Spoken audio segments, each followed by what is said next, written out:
अस्सलामुअलैकुम। पेशे खिदमत है कहानी जिंदा ममी बाय मकबूल जहांगीर। मेरा नाम मैल्कम रोज़, पेशा बैरिस्ट्री, उम्र 28 साल। लंदन की बारौनक शाहरा जर्मन स्ट्रीट में मेरा दफ्तर है और यहीं रिहाइश भी। लंदन के ऊंचे और मुअज़्ज़ज़ तबके में खूब जाना पहचाना जाता हूँ। भूत प्रेत, बदरू और आसिब से मेरा कभी वास्ता नहीं पड़ा और ना मैं इन बातों का कभी कायल हुआ। शायद इसलिए कि आज मैं ये सतरें लिखने बैठा हूँ तो इतराफ़ करता हूँ कि हमारी इस जीती जागती कुरैर्स की दुनिया से अलग एक और अजीब दुनिया भी मौजूद है। मैंने इस दुनिया का हल्का सा मुशाहिदा किया है जो इतना खौफनाक और तहय्युर अंगेज़ है कि इस पर यकीन करना आसान नहीं। लेकिन खुदा की कसम, मैं जो कुछ लिखूंगा वो हकीकत पर मबनी होगा। वो सर्दियों की एक कोहर आलूद और निहायत तारीक रात थी। लंदन का मौसम वैसे भी तकलीफ दे रहा है, लेकिन जब मुसलसल बारिश हो रही हो और लम्हा ब लम्हा सर्दी बढ़ती जाए, हत्ता कि आतिशदान में भड़कते हुए शोले भी सर्दी से कांपने लगें, तो ज़िंदगी से नफरत होने लगती है। गुज़िश्ता कई साल से लंदन का यह बेहुदा मौसम अजियत पहुंचा रहा था। सूरज निकलने का नाम न लेता था। मेरे दफ्तर में उस दिन भी मुवक्किलों का बेपनाह हजूम रहा।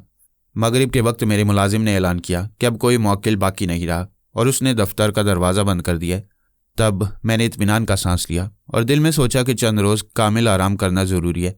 बदकिस्मती से दुनिया में तने तनहा हूँ और अभी तक शादी भी नहीं कर सका। किस्से का मुख्तसर करके अपने मतलब पर आता हूँ। मैंने अपने मददगार वकील और दूसरे मुलाजमों को रुखसत किया। ज़ाती मुलाजिम भी शब्बा खैर कहकर अपने क्वार्टर में चला गया और मैं अपने कमरे में आया। खाना गर्म करके जहर मार किया और फ़ौरन गरम गरम बिस्तर में घुस गया। सख्त थका मांदा था, इसलिए नींद जल्द आने का इम्कान था, लेकिन ना जाने क्यों दिल आप ही आप बैठता जा रहा था। जर्मन स्ट्रीट के बाहर ट्रैफिक का शोर मध्यम पड़ चुका था और कोहर हर लम्हा बढ़ती जा रही थी। कभी कभार किसी कुत्ते के रोने की मनहूस आवाज़ बुलंद होती थी। गालिबन यही आवाज़ थी जिसने मेरा जहनी सुकून तहो बाला कर दिया। देर तक इसी तरह करवटें बदलता रहा, फिर कुछ गनूदगी सी तारी हो गई। दफ़तन यूँ महसूस हुआ जैसे मैं एक बहुत बड़े बर्फ़ानी इलाके में पहुँच गया हूँ। मेरे चारों तरफ सरबफलक पहाड़ियों की चोटियाँ हैं। यकायक एक चोटी पर से बर्फ़ का एक अजीम तोदा टूट कर लुढ़कता हुआ मेरी तरफ आता है। ये तोदा हज़ारों मन वज़नी है और मैं देखता हूँ कि अब बचाव की कोई सूरत नहीं। मैं इससे बचने के लिए भागता हूँ, लेकिन फ़ौरन ही हर तरफ से क़यामत खेज़ धमाकों के साथ तोदे टूट टूट कर मेरी तरफ लुढ़कने लगती हैं और फिर एक घुटी घुटी चीख के साथ मेरी आंख खुल जाती है। मेरा बदन पसीने में तर है, जैसे मेरे बिस्तर में अंगारे भर दिए गए हैं। खुदा की पनाह, कैसा भयानक ख्वाब था। मैं सरहाने रखे हुए पानी के गिलास की तरफ हाथ बढ़ाता हूँ कि बरकी घंटी ज़ोर से बजने लगती है। ये घंटी मेरी ख्वाबगाह के बाहर लगी हुई है और इसका बटन इमारत के सदर दरवाजे पर है। घंटी मुसलसल चीख रही है। खुदा रहम करे, इस वक्त किस पर आफत आई है। ज़रूर कोई मौकिल है। क्या करूं, घंटी बजने दूं? मैंने क्लॉक की तरफ निगाह की। 3 बजे हैं। शायद वह जवाब ना पाकर चला जाए, टल जाए, मगर नहीं, घंटी बार बार बज रही थी। ड्रेसिंग गाउन पहनकर कमरे से बाहर निकलता हूं। जब मैं सदर दरवाज़ा खोलता हूं तो मुझे अदना हैसियत के 2 आदमी दिखाई देते हैं। एक कोचवान की वर्दी में और दूसरा उस इलाके का चौकीदार। उसके हाथ में लालटेन है। दोनों मुझे देखते ही एक कदम आगे बढ़ाती हैं। कोचवान के हाथ में एक लिफाफा है। मुझे सलाम करके कहता है, माफ़ कीजिए जनाब, क्या डॉक्टर मैल्कम रोज़ यहीं रहती हैं? जवाब देने से पहले मैं सड़क की तरफ देखता हूँ। स्याह रंग की एक शानदार घोड़ा गाड़ी खड़ी है। इसमें जुते हुए दोनों स्याह घोड़े निहायत कद्यावर और बेहतरीन नस्ल के हैं। उनके मुंह से भाप निकल रही है। गालिबन हाँप रहे हैं, शायद बहुत दूर से आए हैं। हाँ, मेरा नाम मैल्कम रोज़ है। तुम कहाँ से आए हो? सरकार, ये लिफाफा आपके लिए। कोचवान ने दोबारा अपनी टोपी छू कर कहा। हमारी मालकन ने आपका पता बताया था और कहा था कि बैरिस्टर साहब को अभी देकर आओ और उनका जवाब हमें ला कर दो। मैंने लिफाफे को देखा। इस पर जनाना तहरीर में मेरा ही नाम लिखा था। मैंने धड़कते दिल से लिफाफा चाक किया। नीले रंग के कुमदा कागज़ पर अलकाबो आदाब के बगैर ये चंद सतरें लिखी थीं। आपने एक मरतबा मुझसे फरमाया था कि किसी भी लम्हे अगर मदद की ज़रूरत पड़े तो आप दिलो जान से हाजिर होंगे। समझ लीजिए कि अब वो वक्त आन पहुंचा है कि आप अपना अहद पूरा करें। दरअसल मुझे इस वक्त के आने का एहसास तो था, मगर ये उम्मीद न थी कि इतनी जल्दी आ जाएगा। मैं इस वक्त जिस मुसीबत से दो चार हूँ, इसका जिक्र ज़ुबानी करूँगी। सिर्फ इतना लिखे देती हूँ कि कोई नामालूम हस्ती मेरे वालिद को कत्ल करने की कोशिश कर रही है। एक मरतबा हमला हो चुका है और वालिद शदीद ज़ख्मी होने के बावजूद अभी तक जिंदा है। उनकी नब्ज़ धीमी रफ्तार से चल रही है, मगर वो बेहोश पड़े हैं। मैंने डॉक्टर और पुलिस को बुलवाने के साथ साथ आपकी जानिब भी अपना आदमी भेजा है। मैं बिल्कुल तनहा हूँ, किसी पर एतमाद नहीं कर सकती। आपको इस काबिल समझती हूँ। हालात नहायत पुरस्रार और हैरानकुन हैं। खुदा के वास्ते जल्द आइए। मैं आपका ये एहसान ज़िंदगी भर ना भूलूंगी। मार्गरेट ट्रेलानी। जूं जूं मैं ये खत पढ़ता जाता था, दिल में दर्द की टीसें बढ़ती जाती थीं। आह, बेचारी मार्गरेट ट्रेलानी। वो मासूम और हसीन लड़की की साफत में फंस गई। उससे तमाम गुज़िश्ता मुलाकातें और बातें याद आने लगीं। अब पहली बार मुझे एहसास हुआ कि मुझे उस लड़की से शदीद मोहब्बत है और वह इस वक्त मेरी मदद की तालिब है। मैंने कोचवान से कहा, तुम यहीं ठहरो, मैं अभी कपड़े बदल कर आता हूँ और तुम्हारे साथ चलता हूँ। फिर मैं तकरीबन दौड़ता हुआ अपने ड्रेसिंग रूम की तरफ गया। जल्द जल्द हाथ मुंह धोकर कपड़े पहने और गाड़ी में सवार होकर एक पुरस्कार मुहिम की तरफ रवाना हुआ। लंदन के गली कुचे सुनसान पड़े थे। बारिश अब तेज हो गई थी। किसी किसी शराब खाने में से शराबियों के चीखने और गाने की आवाज़ें इस सन्नाटे को चीरती हुई निकल जाती थीं। घोड़े पूरी रफ्तार से दौड़ रहे थे। कोचवान मुसलसल चाबुक बरसा रहा था। तमाम रास्ते में मार्गरेट के वालिद मिस्टर ट्रिलानी के बारे में सोचता रहा। कोचवान ने सिर्फ इतना बताया कि मिस्टर ट्रिलानी पर किसी नामालूम शख्स ने हमला करके बुरी तरह जख्मी कर दिया। पूरे लंदन में उनका कोई शख्स दुश्मन नहीं था। फिर ऐसा क्यों हुआ? सरकार, मिस्टर ट्रिलानी अपने कमरे में पाए गए, कोचवान ने कहा। उनके कपड़े खून में लथपथ थे। एक गहरा जख्म सर पर आया। सबसे पहले किसने उन्हें इस हालत में पाया? मैंने पूछा। उनकी बेटी ने, सरकार। ताज्जुब है, आधी रात के बाद मिस मार्गरेट को अपने वालिद के कमरे में जाने की क्या ज़रूरत पेश आई? मुमकिन है उन्होंने अपने वालिद की चीख वगैरह सुनी हो। हाँ, ये भी मुमकिन है, कोचवान ने जवाब दिया। सुबह काजिब का धुंधलक्का आहिस्ता आहिस्ता उजाले में बदल रहा था। आसमान पर बादलों के आवारा टुकड़े बिखर रहे थे। बारिश चंद लम्हों के लिए थम गई। अब हम लंदन के फैशनेबल इलाके से गुजर रहे थे। सड़क पर गाड़ी के दौड़ने और घोड़ों की टापों की आवाज़ का शोर इक्का दुक्का राहगीरों को अपनी तरफ मुतवज्जा कर रहा था। सड़कों की सफाई करने वाले अपनी ड्यूटी पर आ गए हैं और सब्जियां, दूध की बोतलें और अखबार लाने ले जाने वाली गाड़ियां भी भागती नजर आ रही हैं। किंगस्टन ब्रिज पार करते ही हमारी घोड़ा गाड़ी एक बुलंद और शानदार इमारत के सदर दरवाजे पर पहुंचकर रुक गई। कोचवान ने अपनी नशिस्त से उतरकर गाड़ी का दरवाज़ा खोला और मुझे नीचे उतरने में मदद दी। इससे चौड़ी और साफ सुथरी सड़क के बिल्कुल सामने बाएं हाथ पर मुझे डाइनिंग हॉल की इमारत नजर आ रही है। यहाँ सभी इमारतें एक दूसरी से बढ़ चढ़कर हैं, लेकिन मैं जिस जगह आया हूँ वो इस इलाके की सबसे आलीशान इमारत है। इसका फन तामीर कदीम मगर शान है। भारी सदर दरवाज़ा लकड़ी का है और इस पर निहायत नाजुक बेल बूटे बने हुए हैं। ड्योढ़ी में बरकी रोशनी हो रही है। इधर उधर 2-3 कारें भी खड़ी हैं। उनमें एक पुलिस कार भी मौजूद है। हॉल कमरे में दाखिल होते ही मैंने देखा कि मार्गरेट एक पुलिस अफसर से बातें कर रही है। उसके हसीन चेहरे पर गम के गहरे साए फैले हुए हैं। मुझे देखकर वह तेज़ी से आई। अब मैंने देखा कि उसके सुर्ख होंठ बुरी तरह कांप रहे हैं और रो रो कर उसकी आंखें सूजी हुई हैं। एक करब आमेज तबस्सुम से उसने मेरा इस्तकबाल किया और भर्राई हुई आवाज़ में बोली, मुझे यकीन था कि आप ज़रूर आएंगे। यह कहकर उसने मुसाफे के लिए अपना हाथ बढ़ाया। मैंने उसका दिलकश सफ़ेद हाथ आहिस्ता से थाम लिया। मेरे जिस्म में बिजली की एक लहर सी दौड़ गई। यूँ महसूस हुआ जैसे मेरा हाथ दहकते हुए कोयलों पर जा पड़ा हो। मैंने कई मरतबा मिस ट्रिलानी के हाथों को देखा और छुआ था। मेरा ख्याल था ऐसा नर्म और नाजुक हाथ और इतनी लंबी सफ़ेद उंगलियां दुनिया में किसी और औरत की ना होंगी। आहिस्ता से अपना हाथ छुड़ाकर वो पुलिस अफसर की तरफ मुड़ी और कहने लगी, ये मेरे दोस्त मिस्टर मालकम रोज़। पुलिस अफसर ने मुझे सलूट किया और कहा, मैं इन्हें बखूबी जानता हूँ। क्यों जनाबे वाला, आपको बर्किस्टन वाला केस तो याद होगा जिसमें मुझे आपके साथ काम करने का फ़ख्र हासिल हुआ था। और तब मुझे याद आया ये शख्स सुपरिंटेंडेंट डॉलिन है। मैंने मुसाफे के लिए हाथ बढ़ाया। ऐसा मालूम हुआ कि पुलिस अफसर से मेरी पुरानी वाकफियत मिस ट्रिलानी के लिए खुशगवार साबित हुई, क्योंकि उसके चेहरे पर अब इत्मीनान की झलक नजर आने लगी थी। पुलिस अफसर से चंद मिनट की रस्मी बातचीत करने के बाद मैंने कहा, अगर आप इजाज़त दें तो मैं मिस ट्रिलानी से अलहदगी में कुछ बात कर लूँ। इसके बाद मैं आपसे इस अलमनाक हादसे के मुख्तलिफ पहलुओं पर बहस करूँगा। जनाबे वाला, इसमें इजाज़त की क्या ज़रूरत है, मैं हर खिदमत के लिए हाजिर हूँ, डॉलिन ने सर झुकाकर जवाब दिया।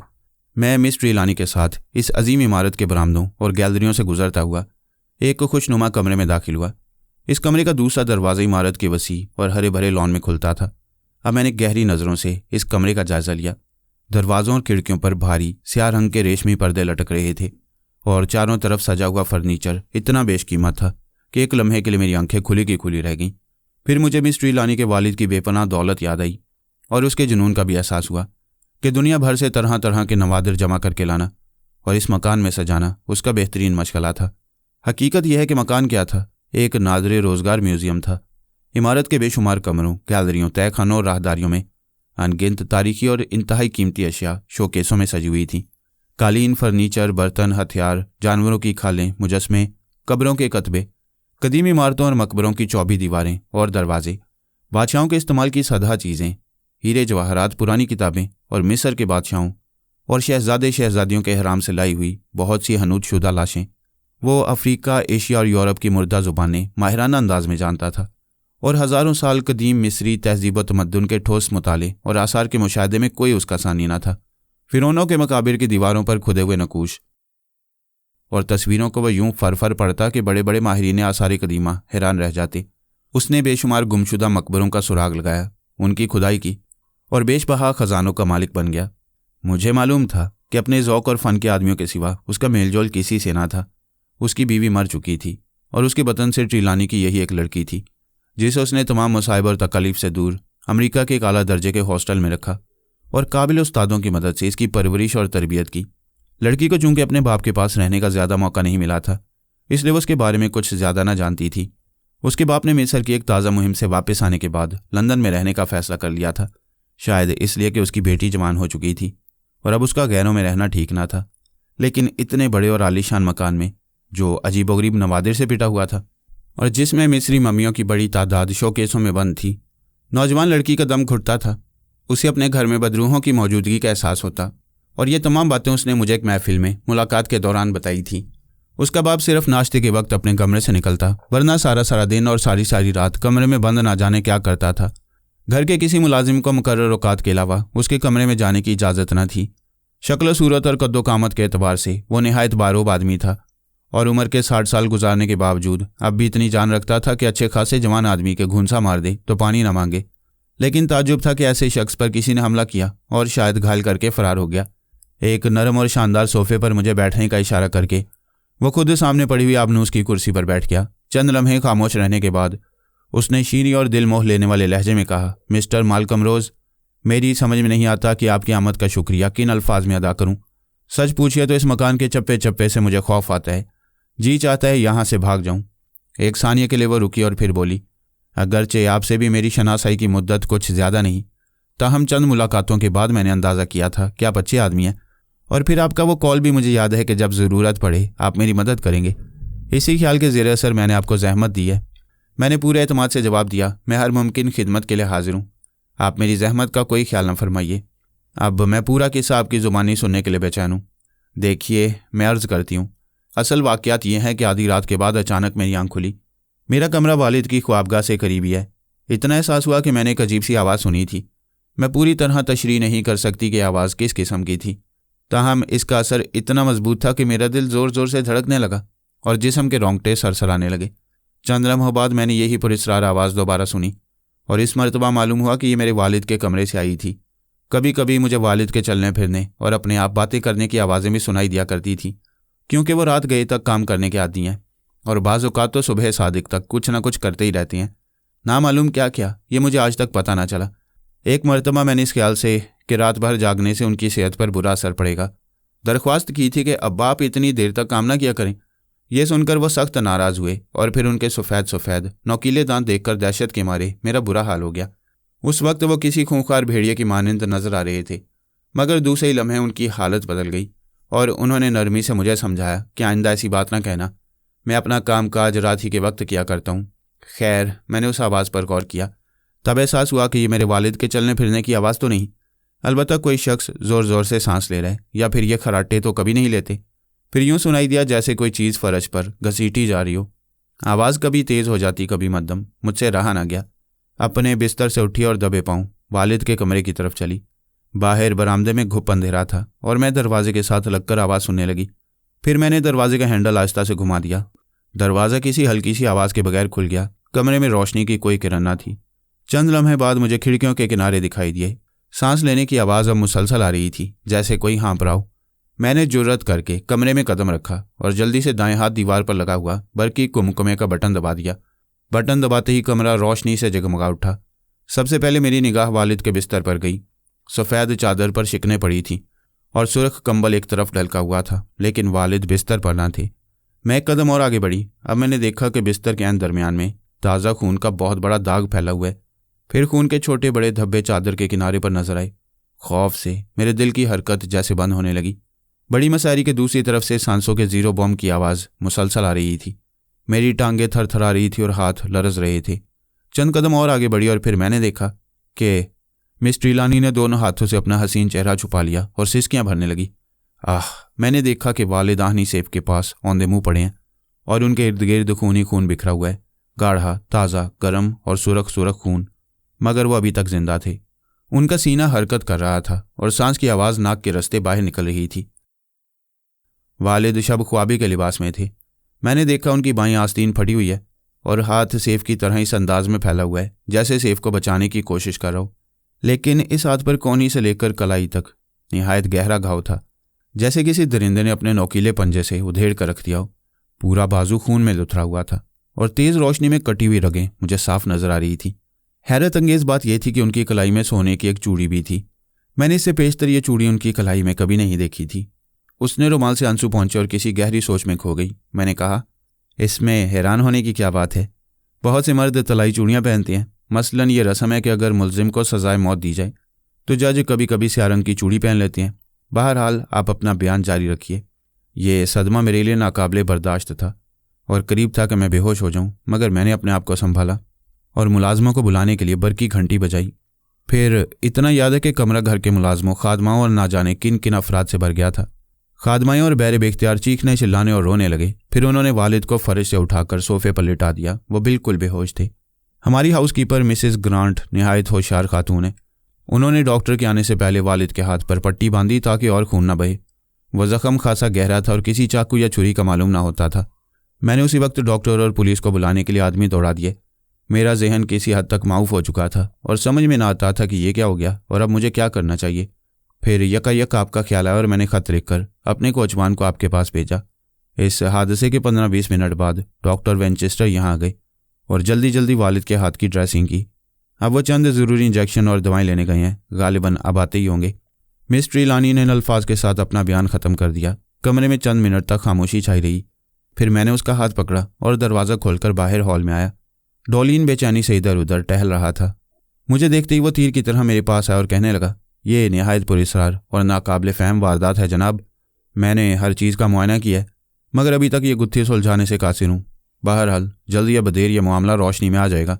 मैंने स्कॉटलैंड यार्ड को पैगाम भेज दिया है कि जल्द अज जल्द किसी माहिर सुराग रसां को मेरी मदद के लिए रवाना करे। मैंने यार्ड से दरख्वास्त किया कि अगर मुमकिन हो तो सार्जेंट डाउ को भेज दें। वो निहायत होशियार और तजुर्बेकार आदमी है। आपको हॉकिस्टन का वो केस तो याद होगा जिसमें मुजरिम ने जहर देकर अपनी बीवी को हलाक कर दिया था और मामला बेहद पुरअसरार था, मगर सार्जेंट डाउ ने मिनटों में हल कर दिया। हाँ, मुझे खूब याद है। आपने बहुत अच्छा किया कि सार्जेंट को तलब कर लिया। वो बिलाशुबा ज़हीन आदमी है। मुझे यकीन है उसकी आमद हमारे लिए कीमती साबित होगी। सदर दरवाजे की घंटी ज़ोर से चीख उठी। खादमा ने दरवाज़ा खोला और अधेड़ उम्र का एक तवीलुल कामत शख्स साफ सुथरा लिबास पहने और नफीस चमड़े का स्याह बैग हाथ में संभाले नमूदार हुआ। उसका बड़ा सर बालों से बेनियाज था और चौड़ी बुलंद पेशानी पर गौर व फिक्र की गहरी लकीरें फैली हुई थीं। मिस ट्रीलानी ने 2 कदम बढ़कर उसका इस्तकबाल किया। फिर नौवारिद को हमसे मुतारिफ कराते हुए कहा, आप हैं डॉक्टर वेंचेस्टर, मिस्टर मालकम रोज, सुपरिंटेंडेंट डॉलिन। उसने अदब से मुसाफिया किया और कहा कि उसे फ़ौरन मिस्टर ट्रीलानी के कमरे में ले जाया जाए। चुनाचे हम सब भी उसके साथ चले। डॉक्टर वेंचेस्टर ने जल्द सिरिंज में दवा भरी और बेहोश पड़े हुए मिस्टर ट्रीलानी के बाजू में सुई घोंप दी। फिर उसने पट्टी खोलकर जख्म का दोबारा मुआयना किया। सफ़ेद रंग का कोई सफूफ जख्म पर छिड़का और पट्टी दोबारा बांधी। इस दौरान में वो डॉलिन से भी जख्म के बारे में कुछ कहता जाता था और पुलिस अफसर अपनी आदत के मुताबिक हर बात नोटबुक में दर्ज कर रहा था। ऐसा मालूम होता है कि ये जख्म किसी निहायत तेज़ धार और नोकीले औजार के जरिए लगाए गए हैं। गोश्त के रेशे इस सफाई से कटे हैं कि मुझे हैरत होती है। फिर उसने मिस ट्रीलानी की तरफ मुड़कर कहा, अगर आप इजाज़त दें तो मैं इनके हाथ से ये चूड़ी उतार लूँ। मेरा ख्याल है कि इसकी कोई ख़ास ज़रूरत नहीं है। हाथ में पड़ी रहने के बायस ये जख्म को नुकसान पहुंचा सकती है। मिस ट्रीलानी ने गमगीन लहजे में जवाब दिया, डॉक्टर वेंचेस्टर, मैं आप पर पूरा एतमाद करती हूँ। जो जी चाहे कीजिए, लेकिन इतनी दरख्वास्त ज़रूर करूँगा कि मेरे वालिद गैर मामूली आदमी हैं और उनका कोई काम भी बेमायनी नहीं होता। यकीनन उन्होंने ये चूड़ी किसी खास मकसद की तकमील के लिए पहनी होगी। आप कहते हैं कि ये जख्मा को नुकसान पहुँचा सकती है, इसलिए इसे अलग करना ज़रूरी है। बहरहाल आप हर काम सोच समझ कर कीजिए। मैंने और डॉलिन ने इस बात की तायद की। डॉक्टर वेंचेस्टर ने कुछ सोचते हुए गर्दन हिलाई, फिर कहने लगा, मैं मुआफ़ी चाहता हूँ। इस रुख पर मैंने गौर किया ही ना था। मैं मिस्टर ट्रीलानी की आदतों से बखूबी वाकिफ़ हूँ। बिलाशुबा वो कोई काम बिला मकसद नहीं करते। ज़रूर इस चूड़ी का कोई ना कोई फ़ायदा इनके पेश नज़र आ होगा। ये कहकर वह झुका और चूड़ी को गौर से देखने लगा। फिर उसके चेहरे पर हैरत और खौफ के मिले जुले असरात नमूदार हुए। उसने कोट की अंदरूनी जेब में से मुहद्दब शीशा निकाला और अब इसकी मदद से चूड़ी का मुआयना करने लगा। चंद लम्हे बाद उसने शीशा डॉलिन की तरफ बढ़ाया और कहा, मेरी तो अकल काम नहीं करती, आप भी से देखिए। ये चूड़ी खालिस सोने की बनी हुई है और इस पर निहायत अजीब नक्शो निगार और तस्वीरें सी बनी हैं। काम इतना नाजुक और नफीस है कि पूरे इंग्लिस्तान में इस फन को जानने वाला मुश्किल से मिलेगा। इस चूड़ी को खोलने के लिए इसी के अंदर एक नन्ही सी चाबी भी लगी है, मगर मैं देखता हूँ कि यह काम मेरे आपके पास का नहीं है। चूड़ी आसानी से ना उतरेगी। डॉलिन ने भी शीशे के जरिए चूड़ी का मुआयना किया। फिर उसने शीशा मेरी तरफ बढ़ाते हुए कहा, मुझे डॉक्टर वेंचेस्टर की राय से पूरा इत्तेफाक है, ये मामूली चूड़ी नहीं, बेहद कीमती है और यकीनन इसे कलाई से उतारना मुमकिन नहीं। आप भी देखिए और मिस ट्रिलानी को भी दिखाइए। मैं तो उस चूड़ी को देखने में मसरूफ़ हो गया और डॉलिन ने यह तमाम तफसीलात अपनी नोटबुक में दर्ज कर लीं। यकायक मैंने मिस ट्रिलानी के रोने की आवाज़ सुनी। वो हाथों से अपना हसीन चेहरा ढांप कर सिसकियाँ ले रही थी। मैंने उसे सोफे पर बिठाया और तसल्ली देने लगा, मगर उसका गम बेपनाह था। मासूम लड़की खौफज़दा थी। उसे अपने बाप के बारे में कुछ भी तो नहीं मालूम था और अब वो अपने आप को एक नई फ़िज़ा में घिरा पा रही थी। डॉलिन ने मेरे कान में कहा, जनाबे वाला, मेरा ख्याल है कि। उसने जुमला पूरा अदा ना किया था कि दरवाजे पर हल्की सी दस्तक हुई और हम यूं चौंक पड़े जैसे गहरी नींद से जागे हों। डॉलिन ने बढ़कर दरवाज़ा खोला। उसकी चाल ढाल और गुफ्तगू से यह अंदाज़ा कुछ मुश्किल ना था कि वो अपने आप को हर तरह एक जिम्मेदार और चाको चौबंद पुलिस अफसर जाहिर कर रहे। हम सब गोया उसकी मातहती में दे दिए गए हैं। दरवाजे में खड़े खड़े उसने आने वाले से सरगोशी की, फिर उसे लेकर कमरे में आया। नवारिद दुबले पतले जिस्म का एक लंबा नौजवान था। दाढ़ी मूंछें साफ, तोते की चोंच की सी मुड़ी हुई नाक। अपनी चमकदार नीली आंखों से नवारिद ने एक लम्हे में ही कमरे का अच्छी तरह जायजा ले लिया। फिर उसने इस्तफामी अंदाज में मेरी और डॉक्टर वेंचेस्टर की तरफ देखा। डॉली ने गहरा सांस लिया और कहा, यह है जनाब सार्जेंट डाउ। तब मैंने उसे पहचाना। बिलाशुबा वो बहुत बदल गया था। उसने झुककर हम सबसे मुसाफिया किया, फिर हाथ मलते हुए बोला, मुझे अफसोस है, बेहद अफसोस है इस तकलीफ हादसे पर। मैं मिस्टर ट्रिलानी को अच्छी तरह जानता हूँ। ऐसा आलम फाजल आदमी पूरे मुल्क में कोई नहीं है। निहायत अजीम शख्सियत। उसका भला कौन दुश्मन हो सकता है? ज़रूर ये किसी चोर उचक्के की हरकत है। मिस्टर ट्रिलानी ने उस मकान में बेपनाह कीमती अशिया सजा रखी हैं। यकीनन ये बदमाश और उठाई गेरों का कारनामा है।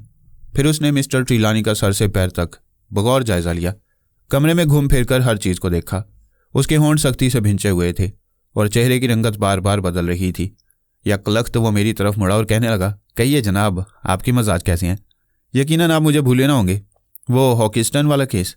बेशक बेशक, मुझे याद है। मैंने दोबारा मुसाफे के लिए हाथ बढ़ाया। डॉलिन को गालिबन सार्जेंट की बेतकल्लुफ़ी पसंद न आई। उसने खुश्क लहजे में कहा, मेरा ख्याल है पुरानी बातों में वक्त ज़ाया करना मुनासिब ना होगा। मैं चाहता हूं कि तुम जल्द अज जल्द इस केस को अपने हाथ में ले लो और अपनी तफ्तीश पाए तकमील तक पहुंचाकर मुजरिम को कानून के हवाले करो। मुझे तुम्हारी सलाहियतों पर एतमाद है। मिस्टर मालकम रोज़ भी यकीनन तुम्हारे साथ ताउन करेंगे और जहाँ तक मेरी ज़रूरत का ताल्लुक है तुम मुझे हर वक्त मुस्ताद पाओगे। अब मैं पुलिस स्टेशन जाता हूँ। अगर किसी और आदमी की ज़रूरत हो तो बताओ। अगर मुमकिन हो तो जॉनी राइट को यहाँ भिजवा दीजिए। उसकी मौजूदगी में मेरे दिमाग की खिड़कियाँ खुली रहती हैं। सार्जेंट डाउ ने मुस्कुराकर कहा, बहुत बेहतर, मैं उसे जाती भिजवा दूंगा, बशर्ते कि वो इस वक्त ड्यूटी पर मौजूद हुआ। डॉलिन को रुखसत करके सार्जेंट डाउ ने इत्मीनान का सांस लिया और मुझसे कहने लगा, आप तो इन्हें जानते ही हैं। काश ये शख्स इतना मोटा न होता।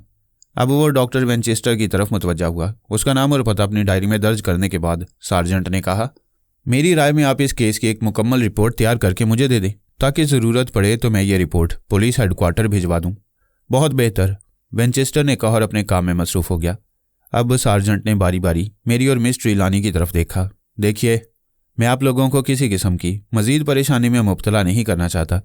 इस केस को हल करने का बेहतरीन तरीका यह होगा कि हम एक दूसरे से ताउन करें और अपनी राय किसी झिझक के बगैर दूसरों को बता दें।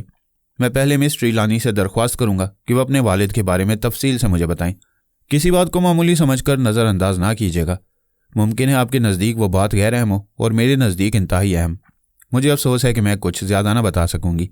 मार्गरेट ट्रिलानी ने रुक रुक कर कहना शुरू किया, मुझे वालिद के मशागिल के बारे में निहायत कम बातें मालूम है और वो सब मैं डॉलिन और मिस्टर मालकम रोज़ को बता चुकी हूँ।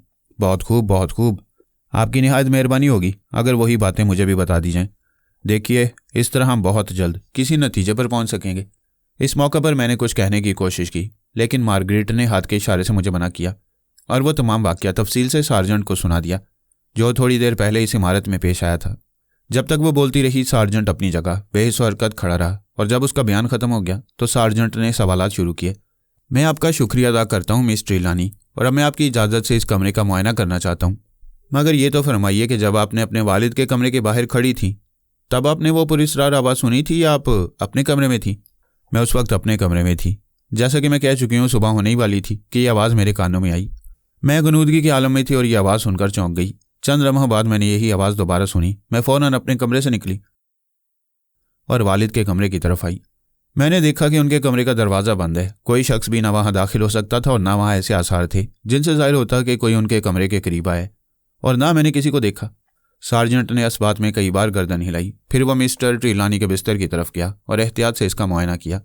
क्या वारदात के बाद इस बिस्तर को किसी ने छेड़ा है? मेरा मतलब है कोई चादर या तकिया वगैरह तो यहाँ से नहीं हटाया गया? मेरे इल्म के मुताबिक तो ऐसा नहीं हुआ, मार्गरेट ने जवाब दिया। ताहम हाउसकीपर मिसेस ग्रांट से भी पूछ लिया जाए तो अच्छा है। उसने दीवार में लगा हुआ एक बटन दबाया। 2 मिनट बाद दरवाज़ा आहिस्ता से खुला और मिसेस ग्रांट का बूढ़ा लेकिन बावकार चेहरा नमूदार हुआ। आइए मिसेस ग्रांट, ज़रा इन साहब को ये बताइए कि वारदात के बाद किसी ने वालिद का बिस्तर तो नहीं छुआ? मिस ट्रिलानी ने सार्जेंट से कहा। वारदात के बाद मैं और मिसेस ग्रांट एक लम्हे के लिए भी इस कमरे से बाहर नहीं गए। नौकरों और खादमाओं में से कोई भी बिस्तर के नज़दीक नहीं गया। खतरे का अलार्म सुनने के बाद वो सब के सब दौड़े हुए आए थे, लेकिन किसी को भी वालिद के बिस्तर के करीब जाने की हिम्मत न हुई।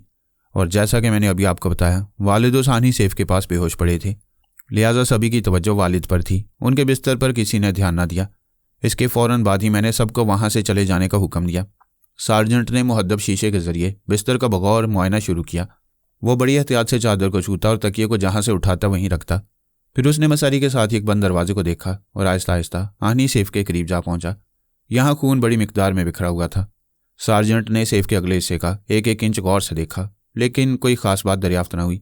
यहाँ से फारिग होकर वो खिड़कियों की तरफ गया और उनका मुआयना किया। तमाम खिड़कियाँ अंदर की तरफ से बंद थीं। मिस ट्रिलानी, जब आप आवाज़ सुनने के बाद इस कमरे में दाखिल हुई, क्या जब भी ये खिड़कियाँ अंदर से बंद थीं? जी हाँ, मैंने कभी इन खिड़कियों को खुले हुए नहीं पाया। वालिद हमेशा इन्हें बंद रखते थे। डॉक्टर विंचेस्टर अपनी रिपोर्ट मुकम्मल कर चुका था और निहायत दिलचस्पी से सार्जेंट डाउ का तरीका तफ्तीश देख रहा था। इस दौरान में उसने कई मरतबा बेहोश पड़े हुए मिस्टर ट्रिलानी पर तवज्जो दी।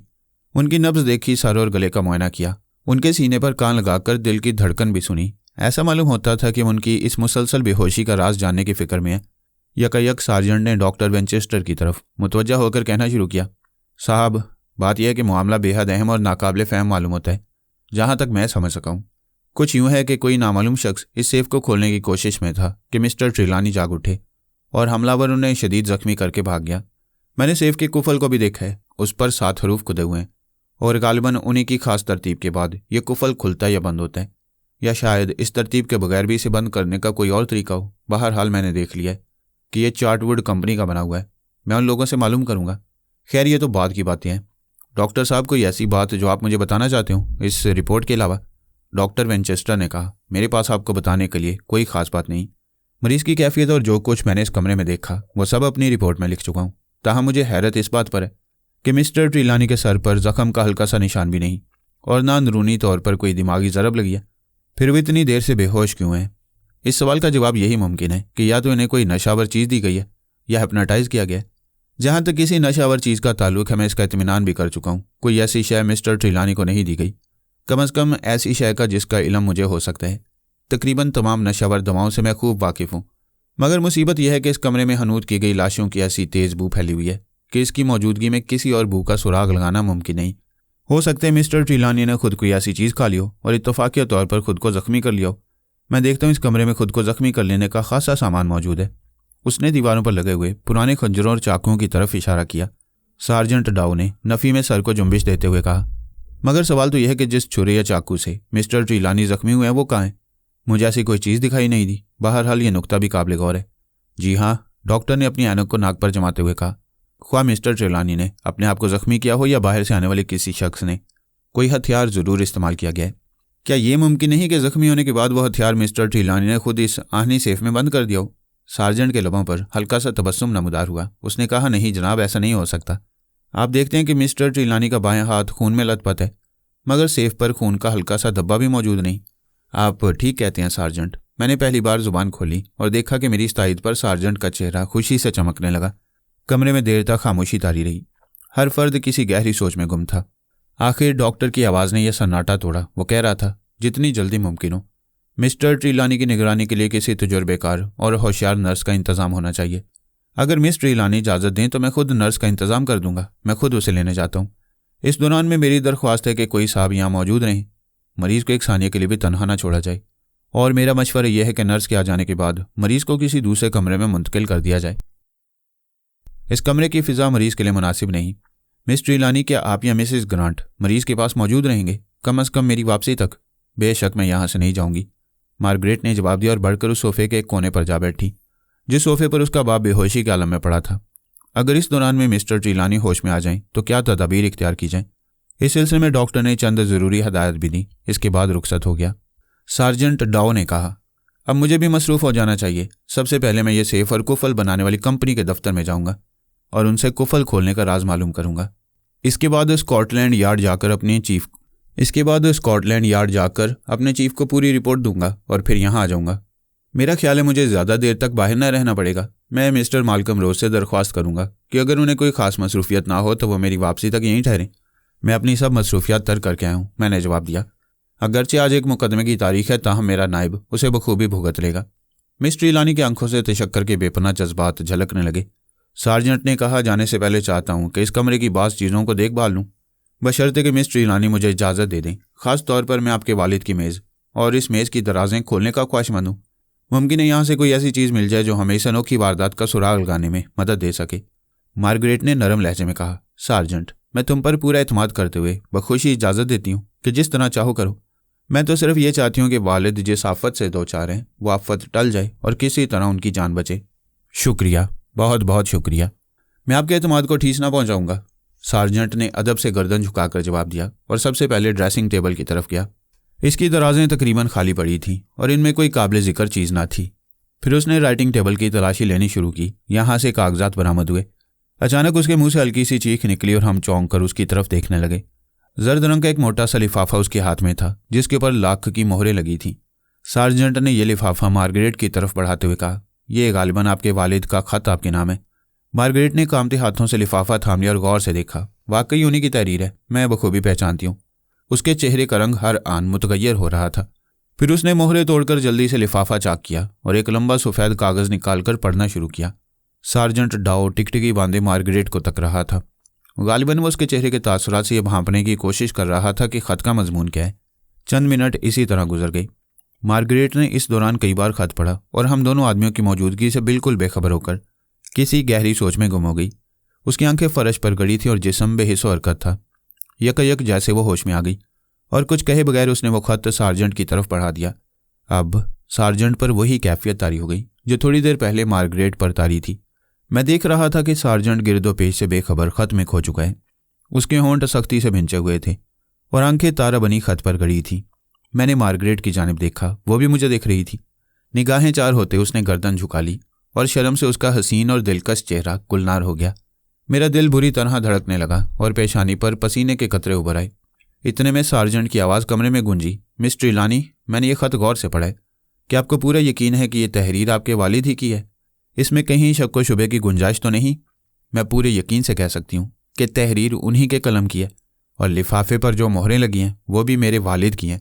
सार्जेंट ने मायनेखेज़ अंदाज में गर्दन को झटका दिया और ख़त मेरी तरफ पढ़ा दिया। सफ़ेद कागज़ पर बड़े बड़े हरूफ में नीली रोशनाई से यह ख़त लिखा गया था। ख़त का अंदाज़ और हरूफ की नशिस्त बताती थी कि लिखने वाला मजबूत कुव्वत इरादी का मालिक एक गैर मामूली शख्स है। मैं यहाँ लफ्ज़ बलफ्ज़ उस ख़त की नकल पेश करता हूँ। मेरी प्यारी बेटी, मैं चाहता हूँ इस ख़त में जो हदायत दर्ज है उन पर तुम सख्ती से अमल करो। इसमें मेरा भी भला है, तुम्हारा भी। किसी भी वक्त अगर मुझ पर बीमारी या गशी का गलबा हो, मुझ पर कातिलाना हमला किया जाए या कोई हादसा रूनमा हो, हर सूरत में ख्वाह मैं मर जाऊँ या जिंदा हूँ, मुझे मेरी ख्वाबगाह में पहुँचा दिया जाए। अगर हादसा मेरी ख्वाबगाह से बाहर किसी दूसरी जगह पेश आए तब भी मुझे फ़ौरन ख्वाबगाह में लाया जाए। ये निहायत ज़रूरी है। अगर मैं मर जाऊँ तो दफन किए जाने तक मेरी लाश की दिन रात निगहबानी की जाए और एक रात के लिए भी मुझे तनहा ना छोड़ा जाए। सूरज गुरूब होने से तुलुए सहर तक मेरी सख्ती से निगहदाश्त की जाए। इस मकसद के लिए कम अज़ कम 2 अफराद का मेरी ख्वाबगाह में 24 घंटे हाजिर रहना निहायत ज़रूरी है। इस हदायत को खूब याद रखना और ये दोनों अफराद तुम्हारे काबिल एतमाद दोस्त हों। इनमें से एक मर्द और एक औरत हो, दोनों एक ही जिन्स के हरगिज़ ना हो। इस दौरान में मुझे होश आया तो मज़ीद हदायत ज़ुबानी दूंगा और अगर मैं मर गया तो मेरी कानूनी मुशीर Marvin and Jukes 27 B Lincoln Inn London मेरे वसीयतनामे के मुताबिक कार्रवाई करेंगे। मेरी अजीज़ बेटी, मेरे सिवा दुनिया में तुम्हारा कोई नहीं। तुम्हें चाहिए कि अपने किसी काबिल एतमाद दोस्त को, ख्वाह वो मर्द हो या औरत, ज़रूरत के वक्त फ़ौरन बुलवा लेना और ये दोस्त ऐसा हो कि मेरी ख्वाबगाह में बैठकर रात को मेरी निगहबानी कर सके। प्यारी बेटी, दुनिया बड़ी अजीब जगह है। यहाँ कदम कदम पर मुसीबतें, आफतें, खतरे और आलाइशें मुंह फाड़े खड़ी हैं। तुम्हें इनसे बचकर चलना होगा। मुझ पर जो कुछ बीती और जो कुछ बीतेगी उसकी खास वजूह हैं। जिंदा रहा तो सब कुछ बता दूंगा, वरना मैंने ऐसा इंतज़ाम कर दिया है कि तमाम बातें खुद तुम्हें मालूम हो जाएंगी। एक और ख़ास हदायत यह है कि मेरी ख्वाबगाह से कोई शय ना हटाई जाए और ना उसकी जगह तब्दील हो। इस हदायत का पूरा ख्याल रखना। अगर मेरी ख्वाबगाह में रखी हुई चीज़ें अपनी जगह ना रहें या इधर उधर कर दी गई तो मुझे नाकाबिल तलाफ़ी नुकसान पहुंच जाएगा। तुम्हें इस दौरान में जितनी रकम की ज़रूरत पड़े मिस्टर मार्विन को बता देना, वो तुम्हारी ज़रूरियात पूरी कर देंगे। मैं भी उन्हें तमाम ज़रूरी हदायत दे चुका हूँ। खुदा तुम्हें हमेशा हमेशा के लिए खुश और तंदुरुस्त रखे। तुम्हारा नाम एबल ट्रेलानी। मैंने यह अजीबोगरीब और चकरा देने वाली तहरीर 2 मरतबा पढ़ी। फिर मिस ट्रेलानी की तरफ देखा। उसकी निगाहें मेरी तरफ जमी हुई थीं। इन निगाहों में जो पैगाम छुपा हुआ था मैं उसे बगौर समझ रहा था। वो यकीनन मेरी मदद की तालिब थी। यकबारगी मेरा दिल ज़ोर से धड़का। क्या मैं इस सिलसिले में मिस ट्रेलानी की कोई मदद कर सकूंगा? वो ना जाने किस किस्म की उम्मीदें मुझसे वाबस्ता किए हुए थी। ऐसी उम्मीदें जिन्हें पूरा करना शायद मेरे बस में ना हो। सार्जेंट डाउ अपनी जगह बेहिस्सा हरकत खड़ा था। मैंने आहिस्ता से वो ख़त मिस्टर ट्रेलानी की तरफ पढ़ाते हुए कहा, मैं हर खिदमत के लिए तैयार हूँ। इस मौके पर मैं आपको तन्हा छोड़ना पसंद ना करूँगा। मैंने देखा कि इन अल्फाज ने मिस ट्रेलानी पर अजब असर किया। उसका मुरझाया हुआ जर्द चेहरा एकदम रोशन हो गया। कानों की लूहें सुर्ख हो गईं और तराशीदा हसीन होंठ फरते जज्बात से कांपने लगे। उसकी निगाहों से मोहब्बत बरसने लगी। वह मध्यम लहजे में बोली, आह मिस्टर मालकम रोज़, मैं किस ज़ुबान से आपकी इस नवाजिश का शुक्रिया अदा करूँ। मुझे इल्म है कि आपका वक्त बेहद कीमती है। आपकी मसरूफियात निहायत अहम है। इसके बारे में आप फिक्र न कीजिए। मैंने कहा, मेरा वक्त आपसे ज़्यादा कीमती नहीं। मैं अपनी मसरूफियात इस तरह तरतीब दे लूँगा कि मेरा ज़्यादा से ज़्यादा वक्त आपके साथ गुजरे। मैं दोपहर को यहाँ आ जाया करूँगा और दूसरे दिन सुबह तक यहीं ठहरा करूँगा, और अगर हालात ने मजबूर किया तो मैं मुस्तकिल तौर पर यहाँ आ जाऊँगा। मिस ट्रेलानी की आंखों में आंसू झिलमिलाने लगे और उसने अपनी हालत छुपाने के लिए चेहरा दूसरी तरफ कर लिया। सार्जेंट डाउ आगे बढ़ा और कहने लगा, जनाबे वाला, मैं ज़ाती तौर पर आपका इंतहाई शुक्रगुजार हूँ। मैं खुद भी अपने वक्त का बड़ा हिस्सा इसी मकान में गुजारना चाहता हूँ, बशर्ते कि मिस ट्रेलानी मुझे इसकी इजाज़त दे दें। मिस्टर ट्रेलानी की यह तहरीर मेरे नज़दीक हद दर्जा पुरस्रार होने के साथ साथ निहायत अहम भी है, और अब मैं इस खत के मजमून पर गौर करता हूँ तो ख्याल आता है कि मामलात की बज़ाहिर जो नौयत हमारे सामने आई है, असल में ऐसी सूरत है नहीं। मैं चाहता हूँ कि आप फ़िलहाल यहीं ठहरें। मैं तिजोरी बनाने वालों के यहाँ जाता हूँ ताकि उसके कुफल के बारे में सही मालूमात हासिल कर सकूँ। ये कहकर वो कमरे से बाहर चला गया। मिस ट्रेलानी ने गहरा सांस लिया और मेरी उसकी नज़रें चार हुईं। अब मैं उसके चेहरे पर इत्मीनान और सुकून की गैर मामूली झलक आसानी से देख रहा था। उसने अपने बेहोश बाप को देखा। उसकी हालत में अभी तक कोई तब्दीली वाक़ई न हुई थी। सीने और पसलियों की हल्की सी जुम्बिश से अंदाज़ा होता कि वो जिंदा है। मिस्टर मालकम रोज़, मैं चंद लम्हों के लिए यहाँ से जा रही हूँ। बराह करम आप वालिद के करीब ठहरें। मैंने इस बात में गर्दन हिलाई और वह बाहर निकल गई। चंद मिनट बाद दरवाज़ा आहिस्ता से खुला। सबसे पहले मिसेस ग्रांट का संजीदा और बावकार चेहरा दिखाई दिया।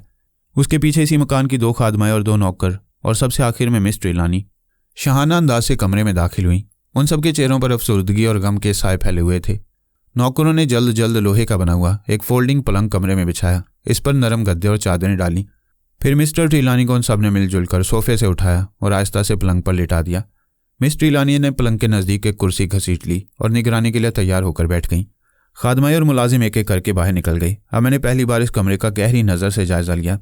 इस कमरे में बेशुमार चीज़ें इतनी भारी तादाद में भरी पड़ी थीं कि इनका मुकम्मल मुआयना करने के लिए खासा वक्त दरकार था। हर शय अपनी जगह जुबे रोज़गार थी और खुदा जाने किन किन सहूबतों और दुश्वारियों के बाद इन्हें हासिल किया गया होगा। बाज़ चीज़ें बेहद कीमती और नफीस थीं। इन्हें हाथ लगाते हुए भी दिल कांपता था। ज़्यादातर अशिया मिस्र से लाई गई थीं और इन पर कदीम तस्वीरी रस्मुल ख़त में ना जाने क्या लिखा हुआ था। थोड़ी देर बाद मैंने बाहर गली में घोड़ा गाड़ी रुकने की आवाज़ सुनी। दूसरे लम्हे सदर दरवाजे की घंटी बजी। चंद मिनट बाद कमरे के दरवाजे पर हल्की सी दस्तक हुई। मैंने कहा, आइए। दरवाज़ा खुला और डॉक्टर विंचेस्टर अंदर दाखिल हुआ। उसके पीछे नर्सों की मखसूस सफ़ेद वर्दी पहने एक लड़की खड़ी थी। डॉक्टर विंचेस्टर ने इत्मीनान का लंबा सांस लेते हुए मिस ट्रेलानी से कहा, खुदा का शुक्र है मुझे मायूस नहीं होना पड़ा। इनसे मिलिए, ये नर्स कैनेडी हैं। दोनों लड़कियों ने निगाह भरकर एक दूसरे को देखा और रस्मी तौर पर गर्दनों को हल्की सी जुम्बिश दी। मुमकिन आम हालात में मैं इस नौजवान नर्स पर कोई तवज्जो न देता, लेकिन जिन हालात से हमें इस वक्त गुजरना पड़ रहा था उनकी नौयत कुछ ऐसी थी कि इस मकान में आने वाले हर नौवारिद पर शक्को शुबे की नज़रें पड़ना लाजमी था। एक वकील की हैसियत से मुझे आए दिन तरह तरह की औरतों और मर्दों से मिलने का मौका मिलता है, और यूँ मैं किसी हद तक इंसानी नफ्सियात को समझने की कोशिश भी करता हूँ। चुनाचे मैंने इसी नुक्ते नज़र के तहत नर्स कैनेडी को ऊपर से नीचे तक देखा। फिर मेरी निगाह खुद ब खुद मिस ट्रीलानी की तरफ उठ गई। ये वाक़या है कि दोनों लड़कियां एक दूसरे की बेमिसाल ज़िद थीं। मिस ट्रीलानी अगर हुस्न जमाल, वक़ार, संजीदगी और मतानत का मुजस्मा नजर आ रही थी, तो मिस कैनेडी का रंग गहरा सांवला, जिस्म दुबला पतला और लंबा, और चेहरा सुता हुआ था। अलबत्ता उसकी आंखें बड़ी बड़ी और ख़ास ही चमकदार थीं। उसने गहरी नज़रों से कमरे का जायज़ा लिया और फिर दिलचस्पी और हैरत से एक एक चीज़ को तकने लगी। मैंने देखा कि उसकी भवें भी निहायत स्याह और घनी थीं। गालिबन वो बाप की तरफ से हबशी और माँ की तरफ से अंग्रेज़ थी। उसके होंठ गहरी लिपस्टिक से मुज़य्यन थे और जब वो मेरी तरफ देखकर मुस्कुराई तो उसके चमकदार सफ़ेद दांत कुछ ज़्यादा ही भयानक नजर आए। उसके बाजू खासे लंबे और उंगलियां पतली पतली थीं, जिनके सिरों पर एक एक इंच लंबे नोकीले नाखून किसी खूंखार बिल्ली के पंजों की माने उभरे हुए थे। उसके स्याह चेहरे और स्याह आंखों के बरक्स सर के बालों का रंग गहरा सुनहरी था। मैं अभी से अजीबोगरीब नर्स के हुलिये का जायजा ले रहा था कि डॉक्टर विंचेस्टर ने बोलना शुरू किया।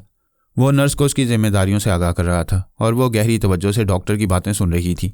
इस दौरान में उसने एक मरतबा भी डॉक्टर विंचेस्टर से कोई सवाल न किया, बल्कि डॉक्टर की हदायत ख़त्म होते ही मिस ट्रीलानी के पलंग की तरफ पड़ी, एक नज़र बेहोश पड़े हुए मरीज पर डाली, फिर गद्दे, चादर और तकिए का मुआयना किया और इत्मीनान से दूसरी कुर्सी पर बैठ गई। ऐसा मालूम होता था कि उसने इन चंद लम्हात में न सिर्फ अपने फ़राइज़ को बखूबी समझ लिया है, बल्कि मरीज़ को भी मुकम्मल तौर पर अपने चार्ज में ले लिया। अब चूंकि सूरत हाल किसी हद तक तसल्ली बख्श नज़र आती थी, लिहाजा मैंने मिस ट्रीलानी से थोड़ी देर की रुखसत ली और जर्मन स्ट्रीट में वाक़ अपने मकान पर आया, इस ख्याल से कि शायद चंद दिन मिस ट्रीलानी के वालिद की निगरानी के लिए वहीं रुकना पड़े। मैंने चंद जोड़े कपड़ों के और कुछ किताबें साथ लीं। इसके बाद अपने मददगारों को बाज़ मुकदमात के बारे में हदायत दी और इत्मीनान से किंगस्टन रोड पर वापस आया। सूरज तेज़ी से मगरिब की तरफ झुक रहा था और रात अपनी पूरी हशर सामानियों के साथ गिरदो पेश पर छा रही थी। मैंने नर्स कैनेडी, डॉक्टर विंचेस्टर और मिस ट्रीलानी को उसी कमरे में मौजूद पाया जिसमें मिस्टर ट्रीलानी बेहोश पड़े हुए थे। मेरे पहुंचते ही तय पाया कि रात की निगरानी के लिए मुख्तलिफ अफराद की ड्यूटियां मुकर्रर कर दी जाएं।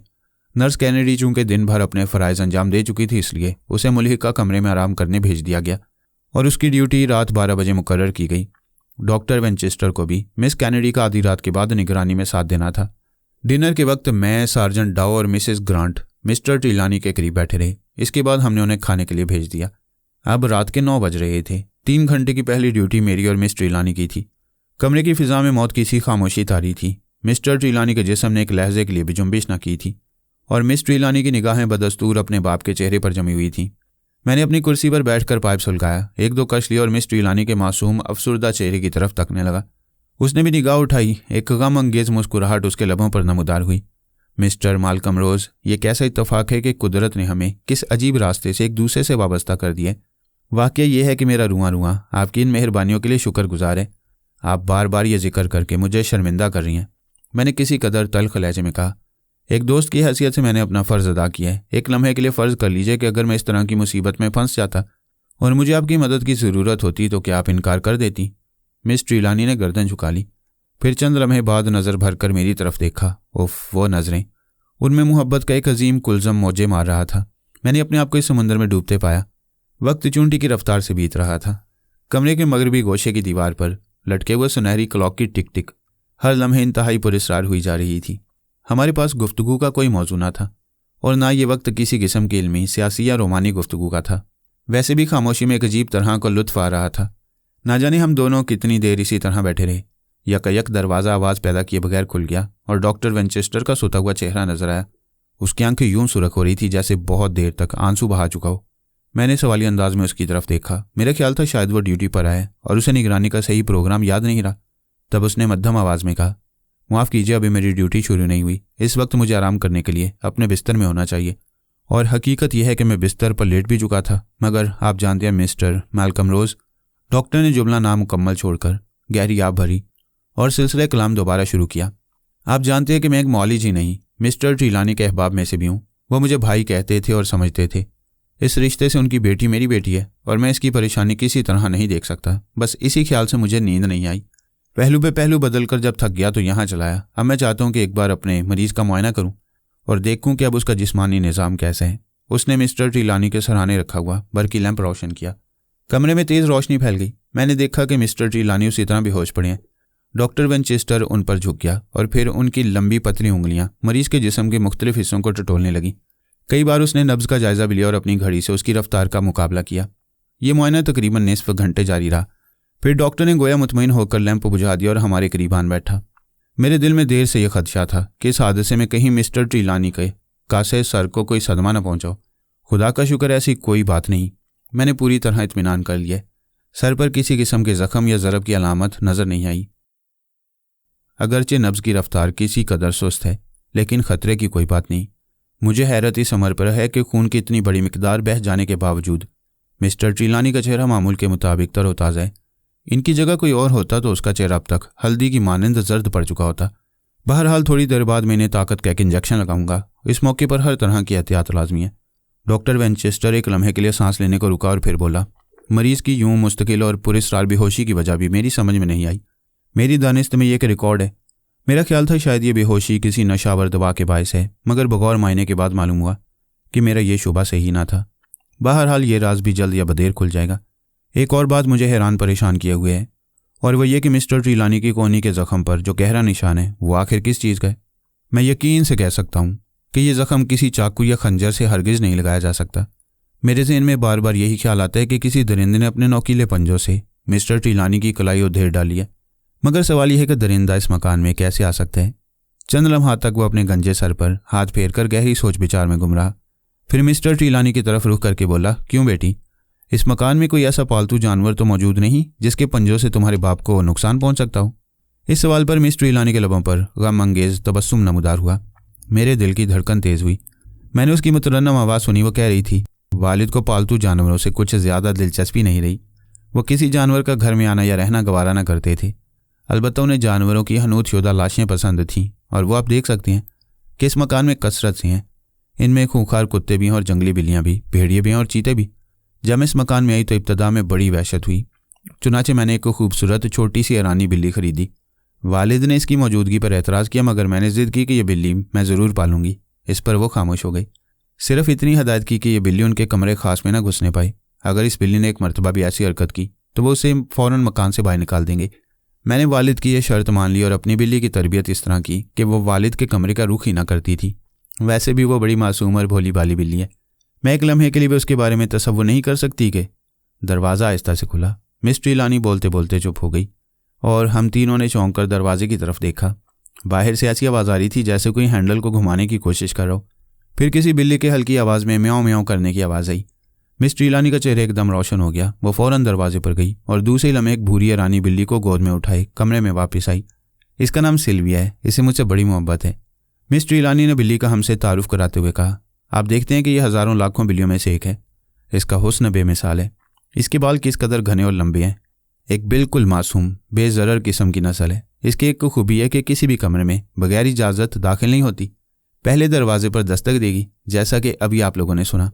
वो प्यार से अपनी पालतू बिल्ली के बालों पर हाथ फेरने लगी।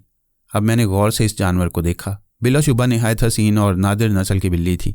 उसके जिस्म पर रेशम की तरह सुनहरी और घने बाल थे।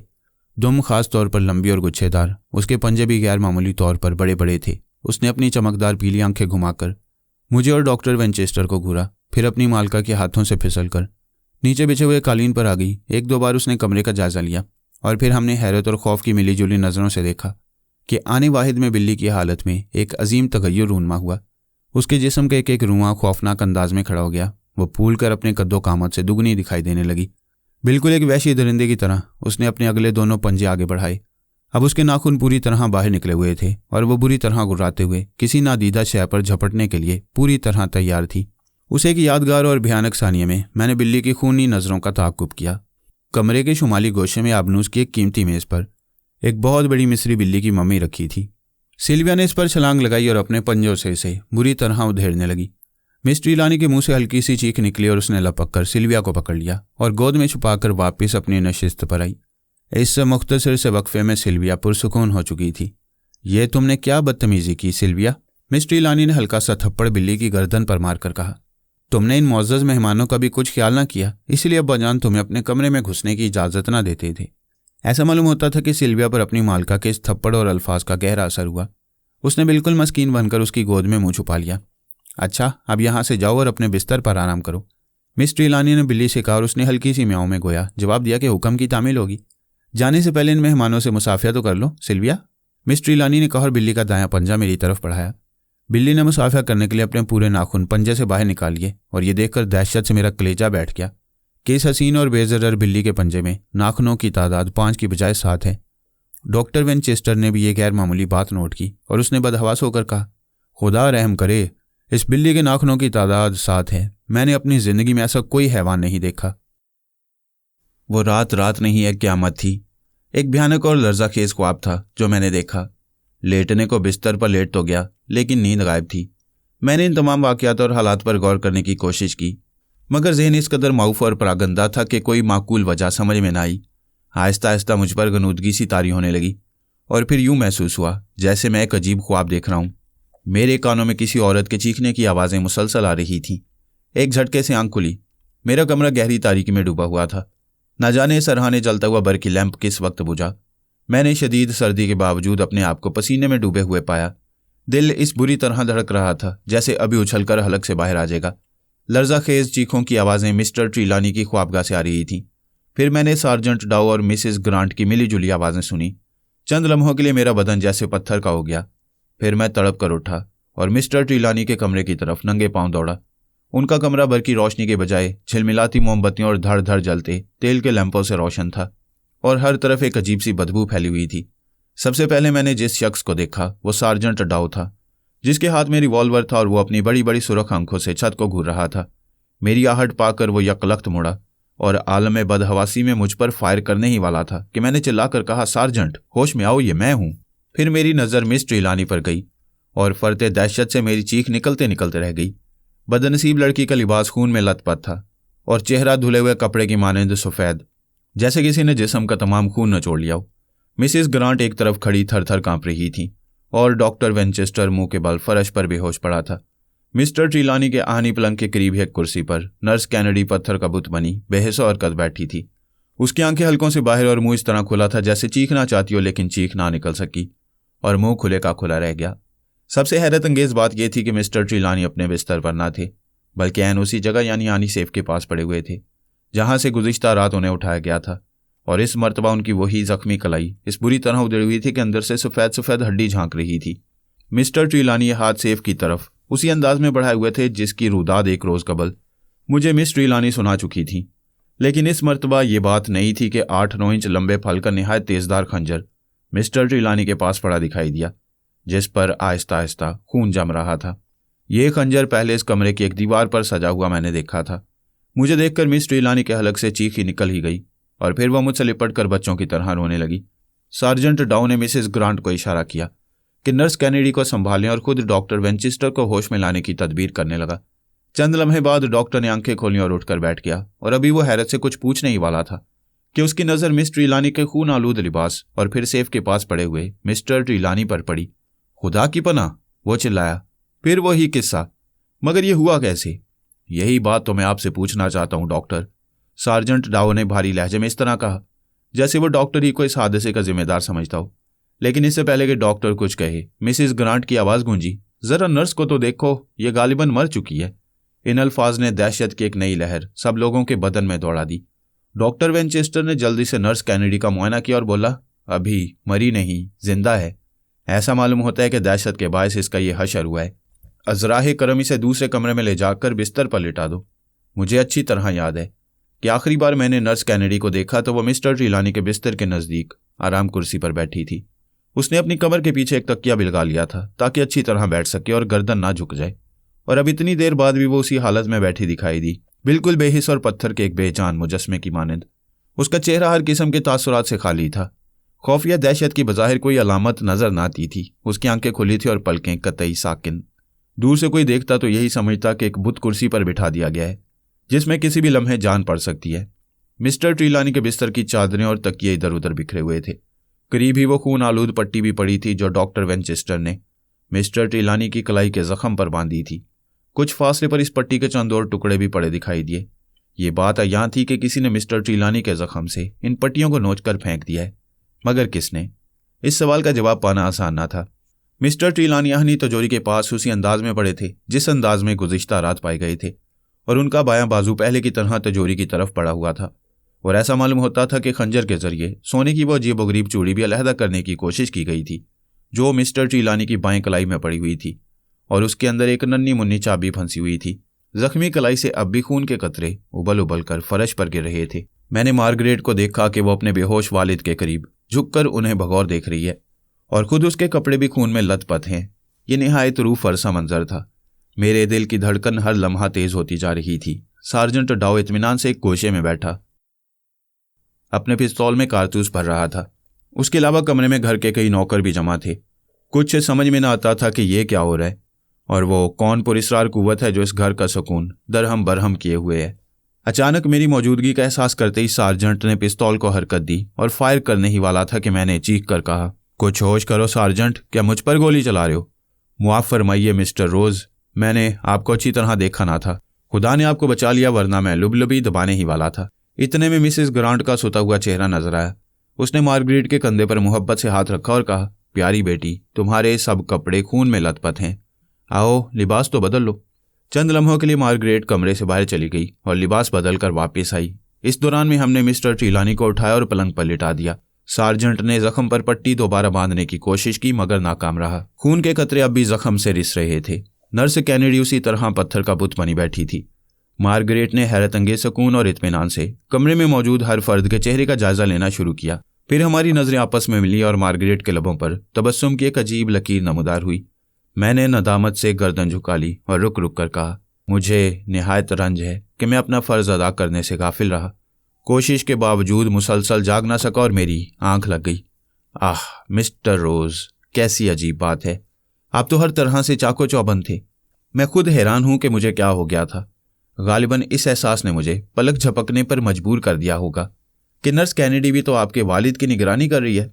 मिस ट्रिलानी ने मेरे इन अल्फाज पर एक लम्हा गौर किया, फिर मुतमईन होकर नर्स कैनेडी की तरफ कदम बढ़ाया। खुदा की पनाह, इस बेचारी को क्या हुआ? उसने हैरत से कहा, डॉक्टर वेंचेस्टर को फौरन बुलाओ। डॉक्टर साहब अभी आने वाले हैं, जरा अपनी हालत दुरुस्त कर रहे हैं, सार्जेंट ने कहा। मगर उनके आने तक आप बराह करम ये बताएं कि क्या वाकया पेश आया, आपने कोई खास बात देखी? मार्गरेट ने सार्जेंट की तरफ गहरी नजरों से देखा और अपनी मुतरन्नम आवाज में कहने लगी, मैं बैठे बैठे ना जाने किस वक्त नींद की दुनिया में पहुंच गई। ऐसी गहरी नींद के बयान से बाहर है। दफअतन यूं महसूस हुआ कि मेरे करीब से कोई गुजरा है। ये ख्वाब की हालत हरगिज ना थी, मैं उसी वक्त जाग गई थी। मेरे इर्द गिर्द एक अजीब नौयत की खुशबू फैली हुई थी। कमरे में रोशनी बिल्कुल ना थी, ताहम किसी ने उसे बुझा दिया था। हालांकि मुझे अच्छी तरह याद है कि उस वक्त बर्की लैंप भी रोशन था, ताहम किसी ने उसे बुझा दिया था। कदमों की वो पुरस्कार चाप मैंने दोबारा सुनी, जैसे कोई दबे पांव इधर से उधर गया हो। अब मेरे जिस्म में दहशत से झुरझुरी सी दौड़ने लगी। मुझे याद है कि वालिद साहब जब रातों को उठकर अपने कमरे में टहला करते थे तो उनके कदमों की चाप बिल्कुल ऐसी ही होती थी। ये यकीनन वालिद ही हैं जो कमरे में चल फिर रहे हैं। चुनाचे मैं फौरन उठ खड़ी हुई और वालिद के कमरे में आई। मैंने देखा कि खिड़कियों के पर्दे हटे हुए हैं और पिछले पहर की चांद की मध्यम रोशनी शीशों से कमरे में आ रही है। और फिर मैंने वालिद को सानी तजोरी के करीब उसी हालत में पड़े पाया जिस हालत में गुज़िश्ता रात पाया था। मैं अभी इन्हें देख रही थी कि आप आ गए और आपने बर्की लैंप रोशन किया। आपने खुद देखा कि वालिद के जख्म पर बंधी हुई पट्टियां खुल चुकी थीं। कलाई के ऊपर एक नया जख्म नमूदार हो गया था और उसमें से गरम गरम खून उबल रहा था। सार्जेंट ने मायने खेज अंदाज में कई बार अपनी गर्दन को जुम्बिश दी, जैसे सब कुछ समझ गया हो। फिर कहने लगा, मेरी नाकस राय यह है कि गैर मुतल्लका अफराद इस कमरे से चले जाएं ताकि हम लोग इत्मीनान से अपनी बातें कर सकें।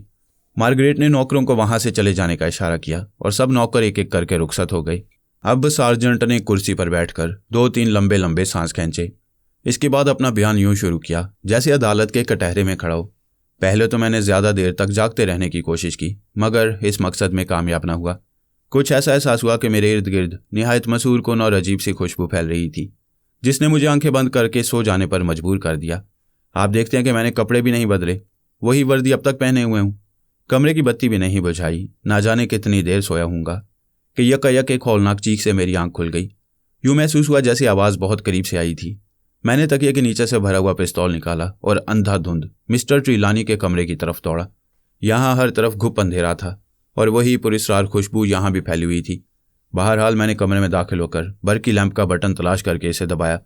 जब रोशनी हुई तो यह लर्जा खेज मंजर दिखाई दिया। आप अपने वालिद के करीब खड़ी थी और नर्स कैनेडी अपनी नशिस्त पर बैठी यूं अकड़ रही थी जैसे उसके जिस्म में बर्की लहरें दौड़ रही हूं। मैं अभी तक समझ नहीं सका कि वो चीख की आवाज़ किसकी थी, आपकी या नर्स कैनेडी की। गालिबन मेरी ही थी, मिस ट्रिलानी ने संजीदगी से जवाब दिया। बहरहाल उसी लम्हे मैंने देखा कि इस कमरे की शुमाली खिड़की के नज़दीक कोई सफ़ेद सफ़ेद साया सा हरकत कर रहा है। मैंने इस पर फायर झोंक दिया, मगर कोई असर न हुआ।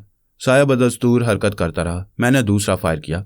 अब ख्याल आता है कि शायद ये फ़रेब नज़र था, वरना कोई जीरू वहाँ होता तो 2 गोलियों से ख़त्म करने के लिए बहुत थी। इसके बाद मिस्टर मालकम रोज़ कमरे में आ गए और बाखुदा मैं उस वक्त अपने हवासों में ना था। अगर ये एक लम्हा और आवाज़ ना देते तो तीसरी गोली मेरे पिस्तौल से निकल चुकी थी। मगर सार्जेंट, सवाल तो यह है कि वाकई तुमने कोई साया देखा था? मैंने पूछा। खुदा जानता है मैंने आंखों से वो साया देखा है, जैसे कफन में लिपटा हुआ कोई मुर्दा हो, लंबे कद का। अब उसका तसव्वुर करता हूं तो बदन में सुइयां सी चुभने लगती हैं। अच्छा ये तो बताओ कि क्या वाकई तुमने 2 फायर किए थे? इस सवाल पर सार्जेंट ने घूर कर मेरी जानिब देखा और तंजिया लहजे में कहने लगा, मुआफ़ कीजिएगा बैरिस्टर साहब, ये मजाक का वक्त बिल्कुल नहीं। यहाँ सबकी जानों पर बनी हुई है और आपको तमस्कर सूझ रहा है। फायरों की आवाज़ तो पूरे लंदन ने सुनी होगी। हैरत है आप कैसे घोड़े बेचकर सो रहे थे। आइए उन गोलियों के निशानात तलाश करें। चुनाचे थोड़ी सी जुस्तजू के बाद सार्जेंट के पिस्तौल से निकली हुई दोनों गोलियों के निशान मिल ही गए। पहली गोली खिड़की का शीशा चूर चूर करती हुई बाहर निकल गई थी और दूसरी गोली लकड़ी के एक अलमारी की चौखट में पेवस्त मिली। कहिए, अब तो आपको यकीन आया? सार्जेंट ने कहा। इसके बाद उसने झटके से अलमारी खोल डाली। इसमें मुख्तलिफ खाने बने हुए थे और हर खाने में मिस्र के कदीम मकबरों से लाई गई बेशकीमत अशिया रखी थी। सबसे ऊपर के खाने में चंद छोटे छोटे जानवरों की हनूत की गई मम्मियाँ धरी थी। इन जानवरों में एक छोटा सा मगरमच्छ भी था। बाद में पता चला कि किसी ज़माने में मिस्र के फ़िरौनों का सरकारी निशान मगरमच्छ हुआ करता था। इतने में डॉक्टर वेंचेस्टर हवास बाख्ता कमरे में दाखिल हुआ। उसके हाथ में अपना मखसूस स्याह रंग का थैला था। किसी मुलाजिम ने उसे हादसे के तमाम पहलुओं से पहले ही आगाह कर दिया था। उसने आते ही कुछ पूछे बगैर बैग एक तरफ रखा और नर्स कैनेडी का मुआयना करने में मसरूफ़ हो गया। चंद लम्हे तक उसके जिस्म और सर के मुख्तलिफ हिस्सों को देखने के बाद उसने शायद दिल ही दिल में कोई फ़ैसला किया। फिर नर्स को इसी हालत में छोड़कर मिस्टर ट्रिलानी की तरफ मुतवज्जा हुआ। उसने हैरत अंगेज़ फुर्ती से ज़ख़म साफ़ किए, उनको धोया और कोई मरहम लगाकर दोबारा पट्टियाँ बांध दी। मरहम का फौरी असर यह हुआ कि खून रिसना बंद हो गया। इस काम से फारिग होकर उसने रुमाल से अपने हाथ साफ किए, एक कुर्सी पर अपने आप को गिराया और हाँपते हुए कहने लगा, खुदा हम सब पर अपना रहम करे। ऐसी बातें ज़िंदगी में कभी देखी ना सुनी जो इस मकान में पेश आ रही हैं। मिस्टर ट्रिलानी की कैफियत तो वही है जो गुज़िश्ता रात थी, मगर सवाल यह है कि नर्स कैनेडी को क्या हुआ। मेरा ख्याल है दहशत से उसकी यह हालत हो गई है। सार्जेंट ने अपने पाइप में तंबाकू भरते हुए कहा, आखिर बेचारी औरत है, सदमे से ऐसा होना मुमकिन है। जब हम लोग इस कमरे में आए तो इसी हालत में बैठी थी। मेरे 2 फायरों की आवाज़ भी इसको होश में ना ला सकी। ताज्जुब है। फायरों की आवाज़? वेंचेस्टर की आंखें हैरत से फैल गईं। आखिर फायर करने की क्या ज़रूरत पेश आई? कोई नकब्जा नान घुसा था? जी हाँ, कुछ ऐसा ही समझ लीजिए, मैंने जवाब दिया। सार्जेंट डाउ का बयान है कि उन्होंने उस खिड़की के पार किसी पुरस्रार साय को हरकत करते देखा और यह के बाद दीगरे 2 गोलियां चलाईं। गोलियों के निशानात मिल गए हैं मगर उस साय का कोई सुराग ना मिल सका। सार्जेंट को यकीन है कि वो साया किसी लंबे कद के मर्द या औरत का था। खुदा की पनाह, सार्जेंट चिल्लाया। अब आपने इशारा किया तो याद आया, वो साया मर्द का नहीं वाकई औरत ही का था। मैं इसके लिए कसम खा सकता हूँ कि वो यकीनन औरत का साया था। हम सब हैरत और खौफ की नज़रों से एक दूसरे की तरफ देखने लगे। डॉक्टर वेंचेस्टर ने मुफक्किराना अंदाज से गर्दन हिलाकर कहा, यह मामला रोज़ बरोज़ पेचीदा होता जा रहा है। ना जाने इसका सिलसिला कब तक जारी रहेगा और कब ख़त्म होगा। इसके बाद वो मिस ट्रिलानी से मुखातिब हुआ। मैंने नर्स का सरसरी मुआयना किया है। बिलाशुबा दहशत से इस पर सख्ता तारी हो गया है। ताज्जुब है कि उसके दिल की हरकत बंद नहीं हुई, वरना खौफ की जिस कैफियत से वो गुजरी है उसमें आम तौर पर दिल की हरकत रुक जाया करती है। मेरा ख्याल है नर्स को यहाँ से उठाकर किसी और कमरे में मुंतकिल कर देना चाहिए। उसी वक्त मिसिस ग्रांट को तलब किया गया और डॉक्टर वेंचेस्टर ने उन्हें चंद हदायत दी। मिसिस ग्रांट सब्र और जब्त के साथ तमाम बातें सुनती रही, फिर गर्दन हिलाकर रुखसत हो गई। थोड़ी देर बाद वो 2 नौकरों के साथ वापस आ गई और उन सब ने मिलजुल कर नर्स कैनेडी को उठाया और दूसरे कमरे की तरफ ले गए। डॉक्टर वेंचेस्टर भी इस टीम के साथ गया। सार्जेंट डाउ कुर्सी पर बैठा मुसलसल पाय पी रहा था। 15 मिनट बाद डॉक्टर वेंचेस्टर कमरे में आया और कहने लगा, नर्स की बेहोशी या सकता जो कुछ आप कहें अजीब है। वो बेयक वक्त होश में है और बेहोश भी। वह सब कुछ सुनती है और समझती है लेकिन जवाब नहीं दे सकती। मालूम होता है उसके असाब सुन्न होकर रह गए हैं। बहरहाल मैंने उसे एक सरीउल असर इंजेक्शन दिया है और जब सुई उसकी जिल्द में दाखिल हुई तो नर्स का बाजू थरथराया। इससे उम्मीद बनती है कि वो जल्द ठीक हो जाएगी। मगर डॉक्टर साहब, सवाल तो यह है कि मिस्टर ट्रिलानी कब होश में आएंगे? मैंने पूछा। जनाबे वाला, यहाँ मेरा सारा इल्म फेल हो जाता है। कुछ यकीन से नहीं कह सकता कि मिस्टर ट्रिलानी किस हालत में है। उनके दिल का मुआयना करता हूँ तो वह बिल्कुल नॉर्मल हालत में है। दिमाग को देखता हूँ तो कतई ठीक काम कर रहे। खून की गर्दिश जिस्म में यकीनन दुरुस्त है। अब इससे ज़्यादा एक शख्स की सेहत के लिए और क्या मुमकिन है। मगर मिस्टर ट्रिलानी का मामला ही दुनिया से निराला है। लंदन की ज़िंदगी आहिस्ता आहिस्ता बेदार हो रही थी। दूर कहीं मुर्ग मुसलसल बांगे दे रहे थे और दूध तकसीम करने वालों की बग्गियां सड़कों पर दौड़ने लगी थी। मिसिस ग्रांट को बताया गया कि वह फिलहाल दूसरे फ़राइज़ तर्क कर दें और नर्स कैनेडी की देखभाल का जिम्मा ले लें। मिस्टर ट्रिलानी की निगरानी का फरीज़ा पहले ही मेरी और मार्गरेट के पास था। चंद लम्हों बाद जब मशरक़ी उफ़क़ खासा रोशन हो गया और बाद नसीब के झोंके दम बदम तेज़ होने लगे तो मैंने मुँह हाथ धोने की इजाज़त चाही और अपनी जगह डॉक्टर वेंचेस्टर को मार्गरेट के साथ छोड़ गया।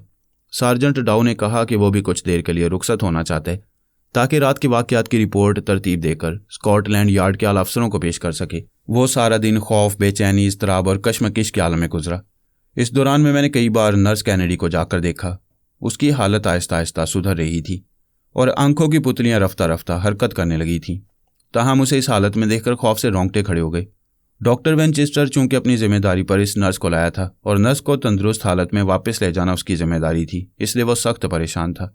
सारा दिन वो नर्स की देखभाल और तीमारदारी में लगा रहा। कई बार मुख्तलिफ किस्म के इंजेक्शन लगाए, दवाएं पिलाईं और एक ख़ास तेल भी मिसेस ग्रांट को तैयार करके दिया कि नर्स के जिस्म पर मला जाए। शाम को वो थोड़ी देर के लिए बाहर गया और जब वापस आया तो 2 और नर्सें उसके साथ थीं। एक नर्स की ड्यूटी कैनेडी पर लगाई गई और दूसरी को मिस्टर ट्रिलानी के सरहाने निगरानी के लिए मुकर्रर किया गया। इसके बावजूद मिस ट्रिलानी मुसर थी कि वो रात भर अपने वालिद के कमरे में हाजिर रहेंगी। अब हमने अपने फ़राइज़ यूँ तकसीम किए कि मिसेस ग्रांट और डॉक्टर वेंचेस्टर रात 12 बजे तक मिस्टर ट्रिलानी के पास रहेंगे। इसके बाद मिस ट्रिलानी मिसेस ग्रांट की जगह और मैं डॉक्टर वेंचेस्टर की जगह ड्यूटी संभालेंगे। सार्जेंट डाओ तमाम रात जागेगा और थोड़ी थोड़ी देर बाद नर्स कैनेडी और मिस्टर ट्रिलानी के कमरों की देखभाल करता रहेगा। डॉक्टर वेंचेस्टर की हदायत पर हम सब के लिए उस पुरस्रार खुशबू या गैस से महफूज रहने का इंतज़ाम भी किया गया और इस मकसद के लिए ख़ास किस्म के नकाब मंगाए गए जिन्हें ज़रूरत के वक्त नाक और मुंह पर चढ़ा लिया जाता। रात का खाना जहर मार करके हम अपनी अपनी ड्यूटियों पर हाजिर होने के लिए तैयार हो गए। उस रोज़ मौसम भी अबतर था। आसमान पर बादल छाए हुए थे। दिन में हल्की हल्की बूंदाबांदी भी हो चुकी थी। वक्फे वक्फे से बिजली कौंधती थी और बादल गरजते थे। वक्त आहिस्ता आहिस्ता से रखने लगा और रात के तारीक साए हमारे गिर्द जमा होने लगे। मकान पर एक भयानक खामोशी मुसल्लत थी और इस खामोशी में हम सब एक दूसरे के दिलों के धड़कने की आवाज़ सुन सकते थे। रात 12 बजने से चंद मिनट पहले जब मैं अपनी ड्यूटी पर मिस्टर ट्रिलानी के कमरे में दाखिल हुआ तो सूरत हाल जूं की तूं थी और कोई काबिल जिक्र वाक़या पेश न आया था। आने वाली 2 नर्सों में से एक नर्स मिस्टर ट्रिलानी के सरहाने चाको चौबंद बैठी थी। डॉक्टर वेंचेस्टर मामूल के मुताबिक अपनी कुर्सी दीवार के साथ लगाए बैठा किसी गहरी सोच में गर्क था। उसकी आंखों पर गहरे स्याह शीशों की ऐनक लगी थी और गैस का नकाब उसने अभी तक अपनी नाक और मुंह पर चढ़ा रखा था। आम हालात में अगर कोई शख्स डॉक्टर वेंचेस्टर को देखता तो बेख्तियार कहका मारकर हंस पड़ता, क्योंकि उसकी हालत ऐसी ही मज़ाक़खेज़ थी। मेरे कदमों की आहट पाकर डॉक्टर ने गर्दन घुमाई और इशारे से चुप रहने की हदायत की। मैं किसी कदर हैरान हुआ। फ़ौरन ही मेरे अक़ब में किसी के कदमों की आहट बुलंद हुई। मुड़कर देखा तो सार्जेंट डाओ दबे कदमों चला आ रहा था। उसके हाथ में पिस्तौल था और आंखें चमक रही थी। डॉक्टर वेंचेस्टर अपनी नशिस्त से उठा और मैं उसकी कुर्सी पर जा बैठा। उसने गैस नकाब उतारते हुए सरगोशी के लहजे में मुझसे कहा, मैं अब थोड़ी देर आराम करूंगा। खुदा करी ये रात बखैर व आफियत कट जाए। अगर कोई ख़ास बात हो तो मैं नीचे ही ड्राइंग रूम में मौजूद हूँ, फ़ौरन जगा लीजिएगा। वैसे भी सार्जेंट आपकी मदद के लिए यहाँ मौजूद हैं। मैंने उसका शुक्रिया अदा किया और सार्जेंट की तरफ देखा। वो मुस्कुरा कर बोला, आज मैं हर तरह मुस्ताद और होशियार हूँ। अगर हमलावर का ताल्लुक इस दुनिया से है तो वो आज मुझसे बचकर कहीं नहीं जा सकता, और अगर वो किसी और दुनिया के मखलूक है तब मेरा उसके हाथों बचना दुश्वार है। अभी उसने जुमला अदा किया ही था कि मिस मार्गरेट ट्रिलानी कमरे में आई। उन्होंने गैस नकाब ओढ़ रखा था। मेरे करीब आकर नकाब उतारा और मुस्कुराते हुए कहा, उम्मीद है आप ठीक ठाक होंगे। मैं तो आज दिन भर खूब सोई। क्या इस दौरान में कोई ख़ास बात तो नहीं हुई? जी नहीं, अभी तक हर तरह अमन है, मैंने मध्यम लहजे में जवाब दिया। अब रात का थोड़ा हिस्सा बाकी रह गया है। खुदा करिए भी बखैर वाफियत गुजर जाए। नर्स कैनेडी का क्या हाल है? मेरा ख्याल है वो बहुत जल्द ठीक हो जाएगी। डॉक्टर वेंचेस्टर अपने इलाज के बारे में खासा मुतमईन है। बहरहाल आप भी नर्स को एक नज़र देखाइए। बहुत अच्छा, मैं अभी आई। चंद लम्हे बाद जब वो वापस कमरे में आई तो उसका चेहरा रोशन था। कहने लगी, खुदा का शुक्र है नर्स की हालत अब बहुत बेहतर है। वो अपने बाजू हिला सकती है लेकिन बोल नहीं सकती। मार्गरेट ने घड़ी में वक्त देखा और नकाब अपने चेहरे पर चढ़ा ली और यूं हमारी ड्यूटी शुरू हो गई। कमरे में अंधेरे और रोशनी का इम्तजाज था। अगरचे आहिस्ता आहिस्ता अंधेरा रोशनी पर गालिब आता जा रहा था, या मेरा एहसास ही कुछ इस किस्म का था। हर आध घंटे बाद सार्जेंट चुपके से दरवाज़ा खोलकर अंदर झांकता और हमारे इशारों से मुतमईन होकर वापस चला जाता। मकान में एक असाब शिकन सन्नाटा तारी था, हत्ता कि बैरूनी ट्रैफिक की आवाज़ भी कानों में ना आती थी। वक्त चूंटी की रफ्तार से गुजर रहा था। गैस नकाब के बायस हम दोनों आपस में बातचीत भी न कर सकते थे। इस तरह उकताहट का एहसास और बढ़ता जा रहा था। अचानक बाहर गुलाम गर्दिश में लगे हुए कीमती क्लॉक ने अपनी नकरई आवाज़ में रात के 2 बजने का ऐलान किया। इस आवाज़ ने आर्जी तौर पर कम अज़ कम मेरे असाब को किसी कदर सुकून बख्श दिया। मार्गरेट का क्या हाल था मैं कह नहीं सकता, ताहम उसने इशारे से जाहिर किया कि वह बिल्कुल होशियार और ख़बरदार है। चंद लम्हे पहले सार्जेंट दरवाज़ा खोलकर हमारी खैरियत पूछ गया था। यकायक मेरे दिल की धड़कन खुद ब खुद तेज़ हो गई और यूं महसूस हुआ जैसे मेरे बदन के रुएं रुएं से खून के कतरे उबल रहे हों। मेरा जिस्म उस वक्त पत्थर का हो गया और दहशत की एक लहर रीढ़ की हड्डी से होती हुई गर्दन में पहुंच गई। ये मुख्तसर से लम्हे मुझ पर सदियों की मानंद गुजर गई। इसके बाद कुछ एहसास होने लगा कि मैं पत्थर का नहीं गोश्त पोस्त का बना हुआ इंसान हूँ। मैंने एक झुरझुरी सी ली और अपनी नशिस्त पर सीधा बैठने की कोशिश की, मगर उसी लम्हे यूं महसूस हुआ जैसे कोई नर्म और नाजुक जानदार मेरी दाएं टांग पर हरकत कर रहा है। उसके बाल मुलायम थे और जब मेरी टांग से छूते तो गुदगुदी सी होती। धड़कते दिल से मैंने नज़रें झुकाईं और यह देखकर सख्त हैरत हुई कि वो तो मिस ट्रीलानी की पालतू बिल्ली सिलियू है। खुदा जाने ये मनहूस जानवर क्यों कर कमरे में दाखिल हुआ, जबकि दरवाज़ा एक लम्हे के लिए भी खुला नहीं छोड़ा गया था। मैंने उसे लात मारकर परे फेंकना चाहा, लेकिन वह फिर मेरे करीब आ जाता। आखिरी मर्तबा मैंने उसे पकड़ने के लिए हाथ आगे बढ़ाया ही था कि एक को खौफनाक गुर्राहट के साथ उस खबीस बिल्ली ने मेरी कलाई में अपना 7 नाखूनों वाला पंजा मारा। मेरे हलक से चीख निकल गई और ऐन उसी लम्हे मैंने एक सफ़ेद इंसानी साए को कमरे में हरकत करते देखा। मैं अपनी तकलीफ भूल गया। ये साया चंद सानिये बाद गायब हो गया और मुझे मार्गरेट ट्रीलानी की सूरत दिखाई दी। गैस नकाब उसने अपने मुंह से नोच फेंका था और अब अपनी कुर्सी के पास खड़ी ज़ोर ज़ोर से हाँप रही थी, जैसे सांस खींचने की कोशिश कर रही हो। उसकी आंखें बाहर को निकली हुई थीं, गले की रगें फूली हुई और चेहरा पसीने से तर था। यकायक उसने अपने दोनों हाथों को इस तरह हरकत दी जैसे किसी अनदेखे वजूद को परे धकेलना चाहती हो। मैंने छलांग लगाई और उसे अपने बाजुओं में जकड़ लिया। मैंने महसूस किया कि दहशत से मार्गरेट का बदन भी पत्थर होता जा रहा है और अगर मैं उसे संभाल कर कमरे से बाहर ले जाने में ज़रा सी गफलत बरतता तो यकीनन उसकी हालत भी वैसी ही हो जाती जैसी हालत नर्स कैनेडी की हो गई थी। राहदारी में आकर मुझसे जब्त ना हो सका और मैं फेफड़ों की पूरी कुव्वत से चिल्ला उठा, मदद मदद। अभी आवाज़ की गूंज खत्म भी ना हुई थी कि सार्जेंट डाउ राहदारी के दूसरे सिरे से दौड़ता हुआ आया। उसके हक़ब में मिसेस ग्रांट और नई नर्सों में एक नर्स डोरिस भी थी। चंद लम्हे बाद मकान के दूसरे हिस्सों से कई और मुलाजिम भी आन मौजूद हुए। सबके चेहरों पर हवाइयाँ उड़ रही थीं और बाज़ अफराद के तो हाथ पैर बुरी तरह कांप रहे थे। ज़रा इन्हें संभालिए, मैंने मिस ट्रीलानी को मिसेस ग्रांट के हवाले करते हुए कहा। सार्जेंट डाउ ने ससना में कमरे की बत्तियां जला दी थीं। जब हम सब अफराद कमरे में दाखिल हुए तो एक ऐसा लर्जा खेज मंजर दिखाई दिया जिसने कम अज़ कम मेरे तो औसान खता कर दिए। नई नर्स के मुंह से हल्की सी चीख भी निकल गई। मिस्टर ट्रीलानी उस याहनी तजोरी के करीब पड़े हुए थे और उनका दाएं हाथ तजोरी की जाने बढ़ा हुआ था। जख्म की ताज़ा पट्टियां बुरी तरह नोच डाली गई थीं और खून, ताज़ा और गर्म खून, यूं उबल रहा था जैसे पत्थरों में से चश्मा फूटता है। खुदा की पनाह, ये क्या हो रहा है? सार्जेंट ने कहा और दोनों हाथों से अपना सर थाम लिया। नर्स डोरिस ने अपने फ़राइज़ का फ़ौरन एहसास किया। नौकरों की मदद से मिस्टर ट्रीलानी को उठवाकर दोबारा पलंग पर उठाया और जल्द जल्द उनके ज़ख्मों को साफ करके नई पट्टियां दोबारा बांधने लगी। चंद लम्हों बाद खून आप ही आप रुक गया। सार्जेंट डाउ कमरे में घूम फिर कर जायजा ले रहा था कि यह हादसा आखिर कैसे हुआ। हर शय अपनी जगह रखी थी और वहाँ कशमकश या हाथापाई के कोई निशानात न थे। हैरत, सख्त हैरत, बाखुदा मैं पागल हो जाऊंगा। सार्जेंट बुड़बुड़ाया। ये किसी इंसान की हरकत नहीं, इसका ताल्लुक किसी और दुनिया से है। सब लोग खौफ और ताज्जुब की नज़रों से सार्जेंट को तकने लगे, जो इस वक्त किसी और आलम में था। अभी मैं उसकी बात का कोई जवाब ना देने पाया था कि मार्गरेट ट्रीलानी दबे पांव कमरे में दाखिल हुई। उसका चेहरा धुले हुए कपड़े की मानंद सफ़ेद था, जैसे शादाबी और रंगत निचोड़ ली गई हो। आंखें वीरान और वहशतज़दा, होंठ खुश्क और थरथराते हुए वो आते ही धम से कुर्सी पर गिर पड़ी और हाँपते हुए कहने लगी, खुदा रहम करे। मुझे यूं महसूस हुआ जैसे नाकाबिले बर्दाश्त बोझ मुझ पर डाला जा रहा। मेरी हड्डियां उस बोझ तले दबकर चिटक रही थीं और अगर मिस्टर मालकम रोज एक लम्हे की भी ताखीर करते और मुझे कमरे से बाहर ना ले जाते तो मैं जिंदा ना बचती। मगर ये आपकी कलाई भी तो जख्मी है, इसमें से खून बह रहा है। फौरन डॉक्टर वेंचेस्टर को बुलाओ। इस तवील वक्फे में मैं अपनी कलाई का जख्म फरामोश कर चुका था और एहसास ही ना था कि इसमें से अभी तक खून के कतरे रिस रहे हैं। सार्जेंट डाउ लपक कर मेरे पास आया और कलाई पकड़कर गौर से जख्म का मुआयना करने लगा। ये तो बिल्कुल वैसे ही जख्म है जो मिस्टर ट्रीलानी की कलाई पर देखा गया है, उसने हैरत से कहा। शायद, मैंने जवाब दिया, मगर ये सब मेहरबानी मिस ट्रीलानी की पालतू बिल्ली की है। उसी ने थोड़ी देर पहले अपना पंजा मेरी कलाई में गाड़ दिया था। मगर वो तो मेरे कमरे में थी, यहाँ कैसे और कब आई? मार्गरेट ने कहा।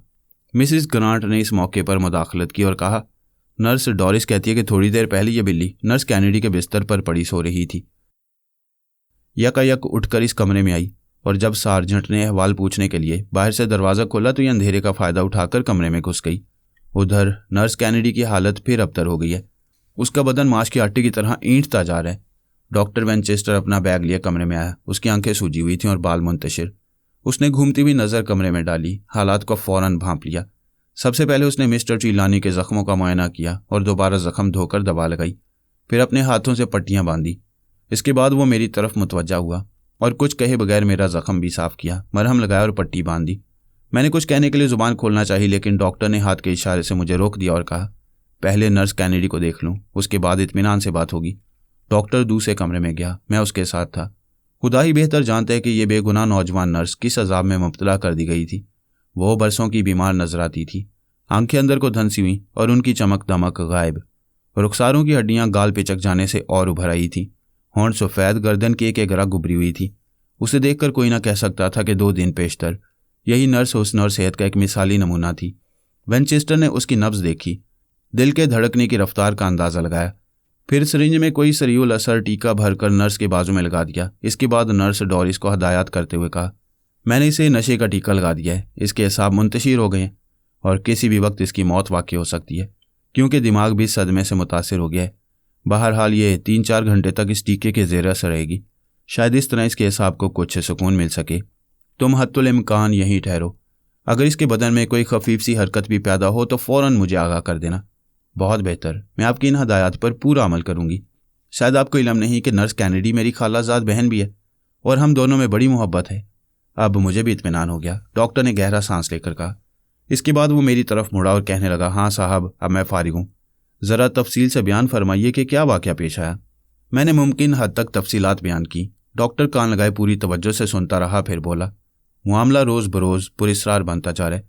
भला साइंस के इस अजीम दौर में कोई शख्स इन वाक़यात की सेहत पर यकीन करेगा? अच्छा खैर, आइए मुँह हाथ धोइए, फिर नाश्ते के बाद कुछ सोचते हैं कि हमें क्या करना चाहिए। गमों से भरी हुई फिजा में नाश्ता किया गया। इस दौरान किसी शख्स ने कोई बात न कही, बल्कि सभी अपने अपने ख्यालात में गुम रहे। इसके बाद डॉक्टर वेंचेस्टर मुझे और मिस ट्रीलानी को साथ लेकर तंबाकू नोशी के कमरे में गया और आरामदेह सोफ़ों पर बैठकर उसने लंबी तमहीद बांधे बगैर बराह रास्त मामले पर गुफ्तगू का आगाज़ कर दिया। मिस ट्रीलानी, आप देख रही हैं कि सूरत हाल रोज़ बरोज़ संगीन और ख़तरनाक होती जा रही है। मेरी राय यह है कि इन हालात में किसी माहिर से मशवरा तलब किया जाना चाहिए। मुझे खुशी है डॉक्टर कि आपने आखिरकार इसकी ज़रूरत महसूस कर ली। मार्गरेट ने फ़ौरन जवाब दिया, अब माहिर को तलाश करना आपका काम है। बहरहाल कोई नाम है आपके जहन में? हाँ, मेरे जहन में एक शख्स का नाम तो है, मगर पहले मैं तुमसे पूछना चाहता हूँ कि क्या तुम्हारे जहन में भी कोई नाम आता है? कोई ऐसा फ़र्द जिसे तुम्हारे वालिद भी जानते हो या वो तुम्हारे वालिद को जानता हो? क्या कभी तुम्हारे वालिद ने किसी शख्स को इस मकान में बुलाया और उससे किसी भी मामले पर बात की थी?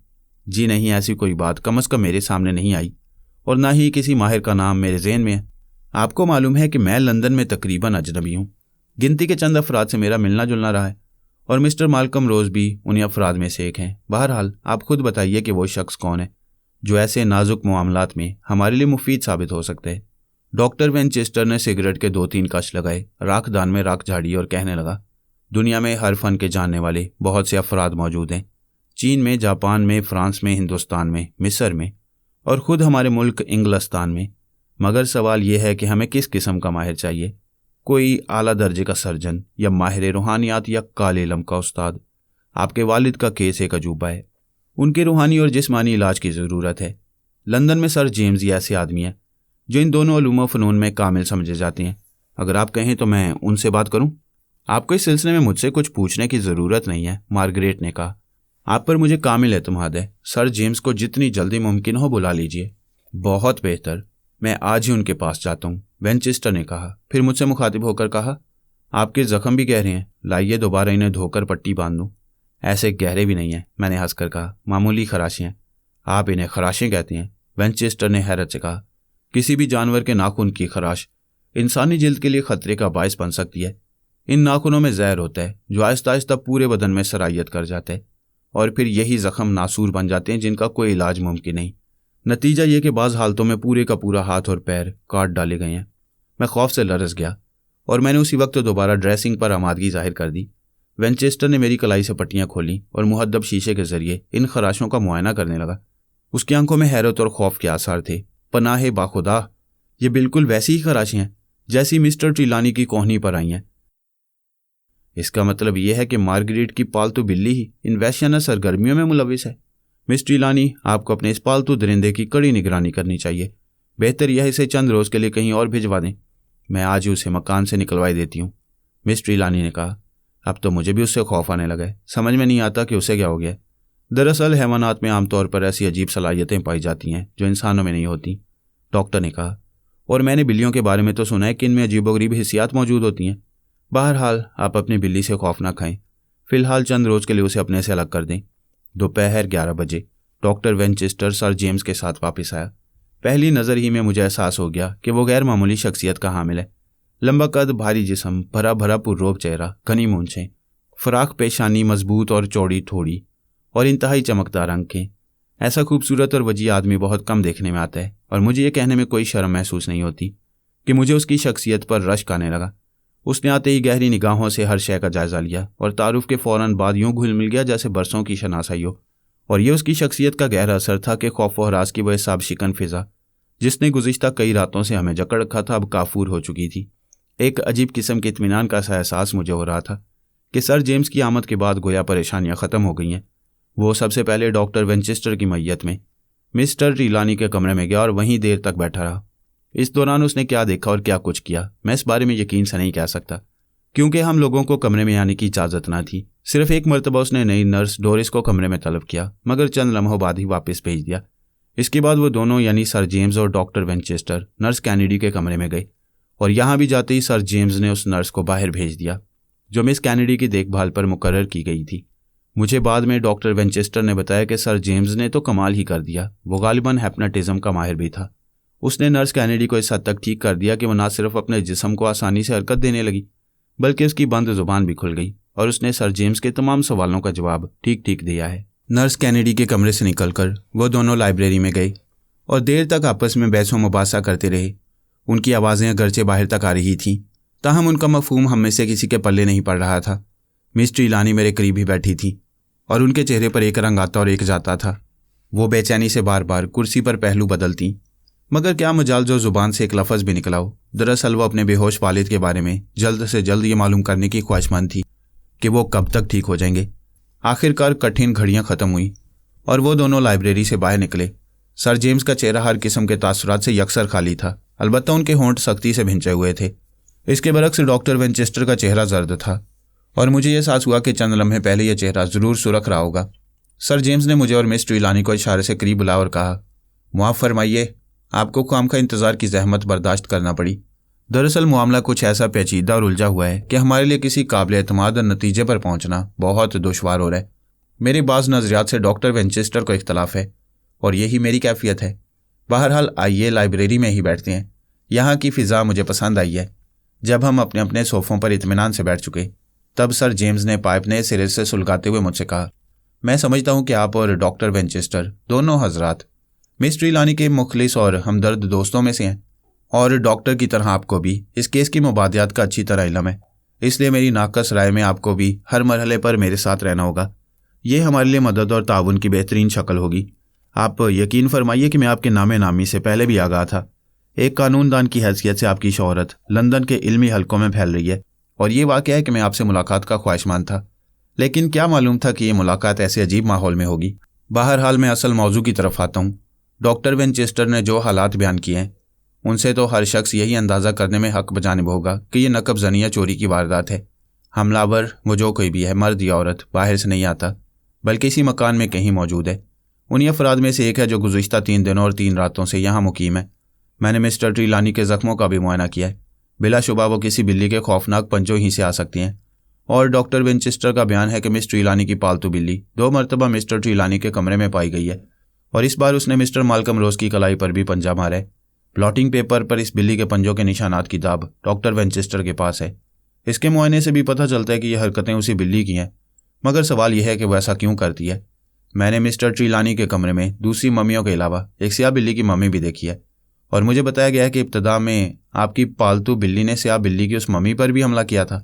बास जानवर एक दूसरे का वजूद बर्दाश्त नहीं करते। मुमकिन है आपकी पालतू बिल्ली को इस दूसरी स्याह बिल्ली का वजूद पसंद ना हो और इसने इसी सबब से उस पर हमला किया हो। वैसे भी मिस्टर ट्रीलानी के कमरे की फिजा बड़ी बोझल है। वहां रात के सन्नाटे में और गहरी तारीकी में जानवर तो जानवर, किसी भी अच्छे भले आदमी का दिमाग फिर सकता है। अब रहा मिस्टर ट्रीलानी की मुसलसल बेहोशी का ताल्लुक, तो मेरी राय यह है कि उन्हें फौरन उस कमरे से हटाकर किसी हवादार, रोशन और साफ सुथरे कमरे में ले जाया जाए। डॉक्टर वेंचेस्टर भी मेरी इस राय से मुत्तफिक है कि उस कमरे की फिजा में बहुत सी जहरीली गैसें और खुशबुएं शामिल हैं जो इंसान के असाब और खुसूसन दिमाग के असाब को सुला देने की कोशिश करती हैं, और इन्हीं का ये तासुर है कि आप लोगों को अंधेरे में सफ़ेद सफ़ेद साए से हरकत करते नजर आती हैं। मुझे इल्म है मिस ट्रीलानी कि आप अपने वालिद की हदायत पर पूरी तरह अमल कर रही हैं। इन हदायत में से एक ये भी है कि मिस्टर ट्रीलानी को हरगिज़ किसी हाल में भी उस कमरे से बाहर ना लाया जाए और ना उस कमरे की किसी चीज़ को वहाँ से कहीं और मुंतकिल किया जाए। अगर ऐसा किया गया तो खुद मिस्टर ट्रीलानी को नुकसान पहुँचने का अंदेशा है। मैं नहीं समझता कि आखिर ऐसा करने में क्या हर्ज है। आप मिस्टर ट्रीलानी को मेरी जिम्मेदारी पर किसी और कमरे में मुंतकिल कर दें, फिर देखिए वो कितनी जल्दी होश में आते हैं। कि आपने नर्स कैनेडी की हालत से कोई सबक नहीं लिया। उसका ये हाल दहशत या खौफ के बायस नहीं हुआ है, बल्कि खुद उसका बयान यह है कि कमरे में ऐसी खुशबू बसी हुई है जो बराह रास्त दिमाग पर असरअंदाज होती है और फिर जिस्म के असाब को भी बेकार कर देती है। वो यकलख्त उठ खड़ा हुआ और चंद लम्हे खामोशी से पाइप पीने के बाद मिस ट्रीलानी से कहने लगा, मैं अब इजाज़त चाहता हूँ। अगर आप ये केस मेरे सुपुर्द करना चाहती हैं तो आपको अपने वालिद की दी हुई हदायत पर अमल करने के बजाय मेरी बातों पर अमल करना पड़ेगा, वरना मैं आपकी कोई मदद नहीं कर सकता। आप अपने दोस्तों से इस सिलसिले में मजीद मशवरा करके डॉक्टर वेंचेस्टर की मार्फत आज ही किसी वक्त अपने फैसले से आगाह कीजिए। और अब चलते वक्त मैं आपसे फिर अर्ज करता हूँ कि मिस्टर ट्रीलानी को यहाँ से किसी और जगह मुंतकिल कर दीजिए। उसने सबसे हाथ मिलाया और चला गया। सर जेम्स के जाने के बाद देर तक कोई ना बोला। सबके होंठों पर जैसे मोहरे खामोशी लग गई थी। आखिरकार मैंने इस मोहरे सुकूत को तोड़ते हुए कहा, कहिए अब क्या इरादे हैं। डॉक्टर वेंचेस्टर ने गर्दन को जुम्बिश दी। इसका फैसला मिस ट्रीलानी करेंगी कि हमें क्या करना चाहिए। सर जेम्स की राय कबूल करने या उसे रद्द करने का इख्तियार इन्हीं को है। मिस ट्रीलानी ने सरदार भरी और भराई हुई आवाज़ में कहा, कुछ समझ में नहीं आता कि क्या किया जाए। मेरा ख्याल यही है कि सर जेम्स का मशवरा कबूल कर लेना चाहिए। वो तजुर्बेकार और अक्लमंद आदमी है। यकीनन जब वो पूरी जिम्मेदारी लेने को आमादा हैं तो हमें क्या तशवीश हो सकती है। डॉक्टर वेंचेस्टर के मुरझाए हुए चेहरे पर रोशनी सी फैल गई। उसने खुश होकर कहा, मेरी ख्वाहिश भी यही थी कि सर जेम्स की बात मान ली जाए। खुदा ने चाहा तो सब कुछ ठीक हो जाएगा। तो बस ज़्यादा ताख़ीर मुनासिब नहीं। मैं अभी उनके पीछे पीछे जाता हूँ और कह देता हूँ कि सारा केस आपके हवाले है। जो जी में आए कीजिए, हम हर तरह ताउन के लिए तैयार हैं। मगर इसमें एक कानूनी पहलू आप लोग नज़रअंदाज कर रहे हैं। मैंने कहा, वो क्या? बराह करम जल्दी बयान फरमाइए। मिस ट्रीलानी ने हैरत से पूछा। आपके वालिद के मुशीर कानूनी मिस्टर मार्विन शायद आपको ऐसा करने की इजाज़त ना दें। मिस्टर ट्रीलानी ने आपको जो हदायत दी हैं उनकी एक नकल मिस्टर मार्विन के पास भी है। बेहतर यह है कि आप उन्हें तलब फरमाएं और बात करें। मिस ट्रीलानी ने इस तजवीज़ को सराहा और उसी वक्त एक रुक्का मिस्टर मार्विन के नाम लिखकर मुलाजिम के हाथ रवाना कर दिया। 1 घंटे बाद मुशीर कानूनी तशरीफ़ ले आए और उन्होंने वक्त ज़ाया किए बगैर गुफ्तगू शुरू कर दी। मैं आपकी परेशानी से खूब वाकिफ़ हूँ, उन्होंने मार्गरेट से कहा। अब बिला तकल्लुफ़ फरमाइए कि मैं क्या खिदमत कर सकता हूँ। मिस्टर मार्विन, बराह करम मुझे मेरे वालिद के हालात ज़िंदगी से आगाह फरमाइए। आखिर ये किस्सा क्या है? मार्विन का मुंह हैरत से खुल गया। फिर उसने कनखियों से मेरी जानिब देखा और कहने लगा, क्या हम अलहदगी में बात न करें? ओह, आप इस बारे में मुतलिक फ़िक्र न करें मिस्टर मार्विन, मार्गरेट ने कहा। मिस्टर मालकम रोज़ मेरे बेहतरीन और काबिल एतमाद दोस्त हैं। इन्हें अब तक के तमाम हालात का बखूबी इल्म है और ये कदम कदम पर मेरा साथ दे रहे हैं। आप खुलकर बात कीजिए। ये गुफ्तगू हमारे दरमियान ही रहेगी और बात बाहर ना जाएगी। बहुत बेहतर, अब मुझे भी इत्मीनान हो गया। खरांट मिस्टर मार्विन ने मुझे चुभती हुई नज़रों से देखा और अपने चमड़े का भारी थैला खोलकर चंद कागज़ बरामद किए। नाक की पुंगी पर पुरानी अनक को अच्छी तरह जमा कर उसने इन कागज़ों में से एक कागज़ अलग किया, फिर इसे कई बार बगौर पढ़ा, फिर कहने लगा, मिस ट्रीलानी, मुझे इल्म नहीं कि आप क्या कार्रवाई करना चाहती हैं, ताहम आपके वालिद की हदायत में एक बार फिर आपको पढ़कर सुना देता हूँ। उनकी तामील बहरहाल आप पर फ़र्ज़ है, ख्वाह हालात कैसे ही रुख इख्तियार करें। पहली शर्त यह है कि जब तक मिस्टर ट्रीलानी के जिस्म में सांस की आमदोरफ्त जारी है उन्हें उनके कमरे से हरगिज़ ना हटाया जाए। दूसरी शर्त यह है कि उस कमरे की किसी शय को भी वहाँ से किसी दूसरी जगह ना रखा जाए, ना कहीं और मुंतकिल किया जाए, ख्वाह वो शय कितनी ही हकीर मालूम होती हो। मेरे पास उन आम अशिया की फ़हरिस्त मौजूद है जो मिस्टर ट्रिलानी की ख्वाबगाह में रखी हैं। मिस्टर मार्विन, क्या आप मुझे वो फहरिस्त दिखाएंगे? मार्गरेट ने पूछा। अफसोस, सद अफसोस, मैं इस हुक्म की तामील से माजूर हूँ, मार्विन ने साफ इनकार करते हुए कहा। मिस्टर ट्रिलानी की हदायत के मुताबिक जब तक उनकी मौत वाक़ई न हो जाए, मैं ये फहरिस्त किसी को दिखाने का मजाज नहीं हूँ। अलबत्ता उसने जुमला नामुकम्मल छोड़ दिया, जिसका मफहूम मिस ट्रिलानी पर खूब वाज़े हो चुका था। वो चंद लम्हे खामोशी से मार्विन की तरफ देखती रही, फिर नज़रें झुकाकर बोली, बहुत बहुत शुक्रिया, मैं अब तकदीर पर शाकिर व राज़ी हूँ। अच्छा, तो मैं इजाज़त चाहता हूँ। मिस्टर मार्विन ने उठकर हाथ मिलाया और चला गया। डॉक्टर विंचेस्टर को फ़ौरन ही मिस ट्रिलानी ने सर जेम्स के पास जाने से रोक दिया और कहा कि अब जो खुदा को मंजूर है वो होने दीजिए। मैं अपने वालिद की इतनी सख्त हदायत की खिलाफ वर्जी ना करूँगी। उन्होंने कुछ सोच समझ कर ही यह हदायत जारी की होंगी। डॉक्टर विंचेस्टर खामोश रहा। इतने में मिसेस ग्रांट अपना उदास चेहरा लिए नाजिल हो गई। मिस ट्रिलानी ने सवालिया अंदाज में उनकी तरफ देखा। सरकार, सब नौकरों ने अपने इस्तीफ़े दाखिल कर दिए हैं, अब कोई यहाँ काम करने को आमादा नहीं। आखिर बात क्या है? मैंने पूछा। वो कहते हैं कि मकान पर बदरूहों का साया है और उनकी जानें खतरे में है। वो तो अपनी तनख्वाहें भी लेने को तैयार नहीं। मिस ट्रिलानी का चेहरा गुस्से से सुर्ख हो गया, लेकिन जब्त करके बावकार लहजे में कहा, बहुत बेहतर, जो नौकर नहीं रहना चाहता उसे फ़ौरन 1 माह की ज़ायद तनख्वाह देकर रुखसत कर दो। मेरी तरफ से बखुशी इजाज़त है कि जिसका जी चाहे चला जाए। मिसेस ग्रांट ये हुक्म पाकर चली गई और उनके जाते ही मिस ट्रिलानी की आंखों से आंसू जारी हो गए। मैंने आगे बढ़कर उन्हें सीने से लगा लिया।